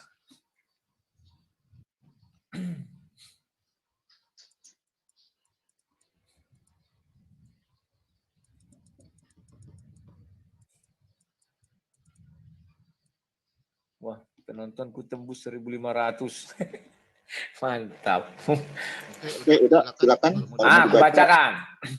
Maka tampaklah kepada Zakaria seorang malaikat Tuhan berdiri di sebelah kanan mezbah pembangkaran ukupan. Terus. Melihat hal itu terkejut dan menjadi takut. Tetapi malaikat itu berkata kepadanya, jangan takut hai Zakaria, sebab doamu telah dikabulkan. Dan Elisabet istrimu akan melahirkan seorang anak laki-laki bagumu. Harusnya engkau menamai dia Yohanes. Engkau akan bersukacita dan bergembira, bahkan banyak orang akan bersukacita atas kelahirannya. Sebab ia akan besar di hadapan Tuhan, bla bla bla bla bla bla. Ia akan penuh Roh Kudus mulai dari rahim ibunya. Ia akan membuat banyak orang yang besar berkenan kepada Tuhan. Sudah, dan sebagainya. Jadi di sini jelas bahwa ini peristiwanya sama dengan peristiwa Abraham dan Sarah. Dan peristiwanya juga sama. Kalau di sini si Zakaria tidak percaya sehingga dia bisu. Selesai, apalagi? Jadi begini ya. Kalau sebentar. Nabi Yahya itu jauh penciptaannya lebih hebat daripada Yesus, karena Yesus itu diciptakan di dalam rahim seorang wanita yang subur ya. Sementara Nabi Yahya dia diciptakan dengan hembusan, dengan Rohullah kepada wanita yang sangat tua renta, dan dia ada disembus. Nggak ada diembus. Itu Rohullah diciptakan dari Rohullah. Nggak ada. dia penciptaan Yohanes itu sama dengan Abraham, dengan Sarah dan Ishak. Tidak salah. Sama. Dia sudah berumur 90 tahun. Aku sudah tua, tidak mungkin aku beranak. Iya, makanya kenapa itu kuasa Allah dengan rohullah, dengan roh Allah, dengan dihembuskannya roh Allah, ditiupkannya roh Allah. Di mana itu tertulis? Di dalam Al-Qur'an. Oh, dalam Al-Qur'an. Iya, makanya kenapa? Bukan hanya Yesus saja, yang diciptakan dari rohullah atau yang rohullah, tetapi Yahya juga adalah rohullah. Bahkan Yahya lebih luar biasa. Kalau kamu bicara karena dikandung, maka kita harus mensejajarkan dengan Al-Qur'an bahwa penciptaan Nabi Isa sama dengan penciptaan Adam. Selesai, titik. Bukan cuma Nabi Isa, kalau diciptakan dengan Adam itu semua sama, karena justru ini Kristen yang membedakan. Semua makhluk itu diciptakan, baik itu di dalam Al-Qur'an ataupun di dalam Injil, di dalam Al-Qur'an dan Injil, bahwa semua makhluk itu diciptakan dari debu dan tanah. Jadi tidak ada di dalam Alkitab juga sama penciptaan manusia itu. Tidak semuanya sama. Iya, di dalam Alkitab dijelaskan bahwa Adam tercipta dari tanah dari bumi. Hawa tercipta dari tulang rusuk si Adam. Manusia setelah jatuh ke dalam dosa tercipta dari pernikahan laki-laki dan perempuan. Hanya Yesuslah yang terlahir tanpa ada persetubuhan atau pembuahan sel telur. Itu ini justru menurut ini adalah hal yang salah, bahwa sebenarnya semua Alkitab. Ini nanti saya berikan ayat dari Alkitab kalau penciptaan manusia itu dari tanah, bagaimana Bang Rudi? Kan saya bilang dari tanah, itu si Adam. Ya cuma Adam doang kan? Setelah itu semua manusia dikatakan dari tanah. Karena si Adam itu dari tanah. Gimana sih? Katanya barusan roti. Karena begini, karena kan Bang Rudi mengatakan bahwa barusan penciptaan manusia dari tanah hanya Adam, kemudian Hawa dari tulang rusuk. Itu sebetulnya dari tulang rusuk, bahwa Hawa juga sebetulnya bukan dari tulang rusuk dengan sebenarnya, tetapi dia dari tanah. Tulang rusuk itu apa? Itu adalah dari sebenarnya mana? Kejadian 2 kan sudah dijelaskan. Dia ketika dia tidur diambillah tulang rusuknya. Maka dinamakan. Sekarang aku tanya, di dalam Al-Qur'an Hawa tercipta dari apa? Dari tanah. Semua juga diciptakan dari tanah. Dari tanah. Sekarang aku nih berarti tafsir Ibnu Katsir itu gugur. Di sini saya akan membuktikan ya bahwa di dalam Alkitab ya itu di Kejadian 2 ayat 4 sampai dengan 5, di Kejadian Kejadian 2 ayat 4. Kejadian 2 ayat 4 sampai dengan Kejadian 2 ayat 25. Ya, di sana dikatakan Allah disebut dengan nama pribadinya Yahweh, menciptakan manusia pertama Adam dari debu dan tanah dan menghembuskan napas kehidupan ke dalamnya. Kemudian Allah menetapkan di tempat Eden ya, Taman Eden ya. Itu di sana dikatakan juga ada di ayat-ayat yang lain. Sebentar, Umi teruskan ya. Aduh, bentar tertutup ini jaringannya.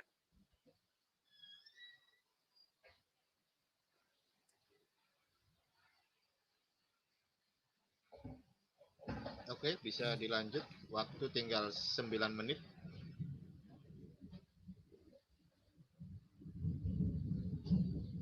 Nah ini. Panjang, nggak apa-apa, aku bacain. Langsung aja kayak 23 atau 22 itu ya.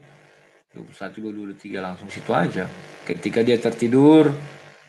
Bukan penciptaan yang dikatakan dari tanah. Oh, dari tanah itu ayat 8, 9, 10. Situ aja baca 7, 8, 9, 10.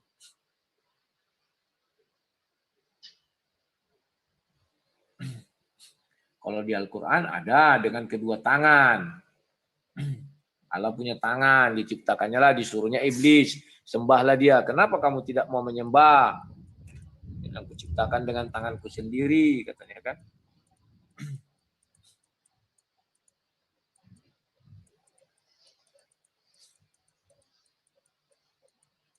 Sorry, bentar, ini panjang yang itu, ambil yang pendek aja. Tunggu, nanti aja. Di Kejadian 2 ayat 7. Ya. Itu aja yang pendek aja ya. Karena banyak sih sebetulnya. Bang Valen, Kejadian 2 ayat 7. Ya. Bang Valen. Ya, oke, bentar. Bacakan aja langsung. Aku juga buka di sini. Kecil ya. Ketika itulah Tuhan membentuk manusia itu dari debu dan tanah dan menghembuskannya nafas hidup ke dalam hidungnya. Ya. Demikianlah manusia itu menjadi makhluk yang hidup. Ya, Jadi sudah. jadi di dalam Alkitab sendiri, di dalam Bible sendiri dikatakan bahwa Tuhan itu menciptakan manusia dari debu dan tanah. Nah, manusia Adam. Si Adam Bukan itu manusia dinamai manusia. Menciptakan manusia menjadi Ya, makhluk si itu Adam. manusia Adam, tidak. Si Adam. Tidak Si bisa. Adam itu dinamakan man, manusia. Ya, Atau di sini tidak laki-laki. dikatakan Adam, tetapi dikatakan manusia. Mana ada manusia. dikatakan manusia? Ketika itu artinya saat itu. Demikian manusia itu menjadi makhluk Hidup. Ya pas, kan Iya. Adam. Baru manusia yang hidup di itu sini ada nggak ditempatkan di dikatakan Taman Adam? Eden. Di sini ada nggak dikatakan di sini dikatakan Adam, ada nggak? Ketika Adalah. itu Tuhan Allah membentuk Manusia itu kan man. dari debu. Kan Jadi itu si dari Adam. debu dan tanah. Oh tidak bisa. Yang namanya manusia dan makhluk itu bukan Adam, bukan Adam Ya, kok ya. terus ditempatkannya di Taman Eden. Kok kamu tidak di Taman Eden? Ya ini karena pembentukan manusia yang pertama. Nah, Sekarang udah. Manusia pertama namanya si Adam. Si Adam iya itu. yang artinya di sini Tuhan itu menciptakan manusia dari debu dan tanah, bukan Betul, hanya memang Adam. Iya. Manusia itu maksudnya si Adam. Laki-laki, man. Iya, Laki-laki artinya itu, di dalam manusia kitab itu. di dalam kitab Bible saja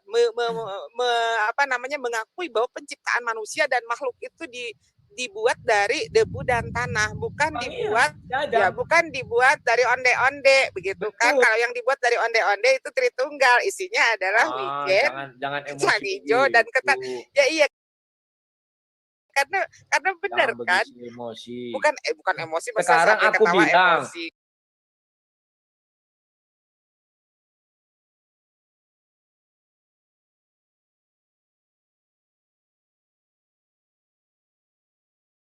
Tuhan yang kamu sembah itu Esa apa Dwi Tunggal? Oh, Esa lah. Apa bisa menyembah Tuhanmu tanpa menyebut nama Nabi Muhammad? Coba jelaskan. Ya, di sana kesaksian Nabi Muhammad bukan sebagai Tuhan, tetapi sebagai Rasul Tuhan. Iya, karena betul. semua saya Nabi tidak melawan itu. Ya, sekarang saya tanya, apakah bisa aku menyembah Allah Subhanahu Wa Taala atau berbakti atau sujud kepada Allah Subhanahu Wa Taala tanpa menyebut nama Nabi Muhammad? Jelaskan. Tanpa menyebut Nabi Muhammad saat kita akan menyembah Allah. Ya bisa karena menyebut Nabi Muhammad. Maksudnya nama mau saya ikut Allahmu. Sekarang saya Kristen nih. Saya mau ikut Allahmu untuk menyembah Dia. Menyembah Allah Subhanahu Wa Taala. Ya, Allah Subhanahu Wa Taala. Aku ingin menyembah Allah Subhanahu Wa Taala dan memeluk agama Islam, agama Allahmu. Ya, apakah saya bisa menyembah Allah tanpa menyebut nama Nabi Muhammad? Kalau akan memeluk agama Islam, ya. Satu syarat yang utama adalah mengucapkan 2 kalimat syahadat. Ya, artinya berarti tidak ada orang Islam kalau tidak menyebut nama Nabi Muhammad. Oh ya, iya jelas. Syarat utama untuk menjadi seorang Muslim adalah mengucapkan itu tidak bisa dipisahkan. Tidak bisa dipisah. Ya, Dwi Tunggal. Oh, kok Dwi Tunggal? Kok Dwi Tunggal dari mana? Nggak usah bikin perintiran kayak begitu. Kan tidak bisa dipisah kamu sekarang ibarat kayak begini ya. Nah, kalau misalkan dalam kekristenan, jangan menghina onde-onde Tritunggal, nggak bisa gitu. Saya pun tidak mau menyinggung-nyinggung itu sebenarnya. Oh, tidak menghina. Saya kan menyatakan kalau onde-onde itu satu dalam Tritunggal tidak terlahir daripada onde-onde. Tritunggal tidak terlahir daripada onde-onde. Mumpung ada waktu saya jelaskan kepadamu Tritunggal, biar yang lain juga paham. Itu Tritunggal mulai dibuatkan di Kejadian 1 ayat 1. Pada mulanya Allah menciptakan langit dan bumi. Di sini disebutkan Allah adalah roh, roh adalah Allah. Ini ada Allah. Yang kedua, bumi belum berbentuk dan kosong, gelap gulita menutupi samudera. Roh Allah. Roh Allah yang dimaksud di sini bukan Allah yang adalah roh. Roh adalah Allah itu. Tetapi roh Allah adalah roh yang dikeluarkan Allah sendiri. Dibuat Allah sendiri. Atau berasal dari dirinya, bukan dibuat, sorry. Ini melayang-layang di atas permukaan air. Kenapa bisa saya katakan itu bukan Allah yang adalah roh itu? Karena ada Allah yang adalah roh itu, 1 Yohanes 1 ayat 5 dikatakan terang. Tidak ada sedikit pun gelap di dalamnya. Sementara di Kejadian 2 dikatakan ada gelap gulita. Berarti bukan itu. Paham ya? Yang ketiga, berfirmanlah Allah jadilah terang. Bahwa firman Allah ini apakah materinya sama dengan Allah? Tidak. Allah yang di Kejadian 1 ayat 1 itu adalah roh. Berfirmanlah Allah, firman Allah itu adalah gelombang yang memiliki gelombang dan memiliki arti. Jadi ada 3. Itu bukan karena onde-onde yang kamu bilang nggak bisa. Oke, saya tanggapi ya perkataan Bang Rudi Yohanes tentang yang barusan itu menjabarkan tentang Tritunggal seperti itu. Itu adalah satu hal yang terlalu dipaksakan karena Tritunggal bukanlah seperti itu. Karena Tritunggal bukanlah satu konsep yang alkitabiah. Tritunggal itu adalah konsepnya Platonis ya. Dia itu adalah filsafat kemanusiaan. Tidak ada satu dalil pun yang bercerita atau yang menjabarkan Tritunggal. Itu adalah perkataan-perkataan yang dipaksakan. Siapa bilang tidak ada yang menjabarkan Tritunggal? Tidak ada. Yesus sendiri mengatakan aku dan Bapa adalah satu. Yesus sendiri mengatakan baptislah orang dalam nama Bapa, Anak dan Roh Kudus. Oh, itu sebelum Yesus ini ya. Sendiri Tapi mengatakan Yesus, ada 3 kesaksian yang memberi kesaksian. Selesai. Aduh, jangan menggunakan ayat sisipan, Bang Rudi Yohanes. Itu bukan memang ayat ada sisipan. dulu. Memang Makanya dulu ada, saya tapi bilang, setelah Yesus, kalau itu Yesus sudah ada itu di sudah kitab, tidak dipakai. Kalau sudah ada di kitab suci kami, kau tidak bisa mengatakan itu platoisme ini tidak Oh, bisa. ya nggak bisa. Kita harus Karena mengikuti ketika dong. saya terapkan hal yang sama, saya katakan tidak satupun firman Allah ada di dalam Al-Quran. Kok tidak ada satupun? Nggak ada. Yang ada ketika di Sidratul Muntaha, itulah Allah berfirman langsung kepada Nabi Muhammad. Jadi teman-teman, menurut Bang Rudi Yohanes, Al-Quran bukanlah firman Tuhan isinya. Mengatakan demikian. Tapi itu adalah, ya kan barusan katanya tidak ada firman Tuhan di dalam firman Al-Quran. Tuhan langsung saya bilang. Jangan dipotong, firman Tuhan langsung. Bang Karena Rudi, bagi kami Allah orang Kristen, firman Tuhan itu suara Tuhan langsung. Dari mana suara Tuhan langsung? Yesus yang mengatakan. Ya, karena Bang Rudi mengatakan kalau di dalam kekristenan bahwa firman Tuhan itu adalah suara Tuhan langsung. Karena kalian mentuhankan manusia Yesus yang dapat berbicara. Sejak zaman Musa Tuhan berfirman langsung kepada Musa. Hai Musa. Tidak ada. Tanggalkan kasutmu. Tidak ada. Silahkan tunjukkan kalau. Semula Tuhan berfirman kepada Nuh. Sejak semula Tuhan berfirman kepada Adam. Kalau begitu di dalam kitabmu jangan dong dikatakan. Banyak sekali ayat-ayat di dalam Injil yang menyatakan bahwa Tuhan tidak bisa dilihat rupanya dan didengar suaranya. Memang tidak bisa dilihat manusia. Lalu kenapa? Tetapi Adam ketika bertemu Tuhan itu di sorga. Di bumi tidak bisa dilihat orang. Ayat-ayat kepada manusia melalui perantara. Ayat-ayat di Bible mengatakan pada hari akhir nanti di sorga manusia melihat Tuhan. Dan mendengar suara Tuhan. Tuhan memiliki suara. Iya, jadi tolong jangan dipelintir ucapan saya. Tuhan saya katakan suara, tapi tidak ada firman Tuhan langsung suaranya. di dalam Al-Quran, yang ada Jibril yang menyampaikan. Ya, betul sekali. Karena Tuhan tidak akan menyampaikan firman-Nya secara langsung kepada manusia. Tuhan di Sidratul Muntaha, Tuhan berfirman langsung kepada Nabi Muhammad. Tidak ada. Sidratul Muntaha Tuhan berfirman langsung kepada Nabi Muhammad. Ada, sebagian itu penerimaan wahyu. Nah, makanya saya bilang 10 orang Muslim saya tanya begitu bicara Sidratul Muntaha berbeda-beda. Cara turunnya wahyu itu ada bermacam-macam. Ada melalui mimpi, ada melalui yang disampaikan oleh Jibril, ada yang melalui gemercik lonceng, ada yang melalui langsung seperti itu. Apa kayak suara lonceng kayak begitu ya Bang Rudi ya. Jadi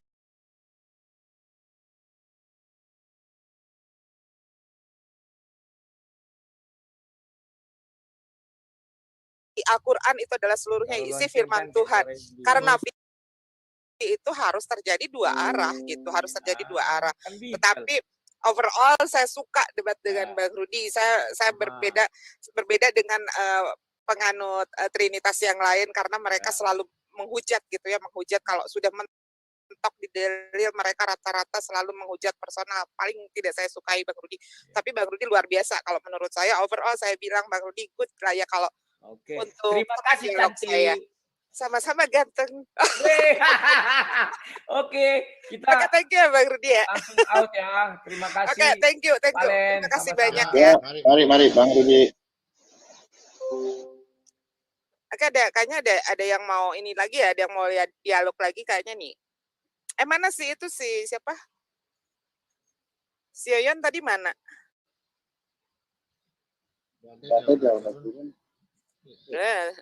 Tadi katanya mau ini tuh ada Bang Jafar Kevin, bentar, suruh naik lagi Yoyon.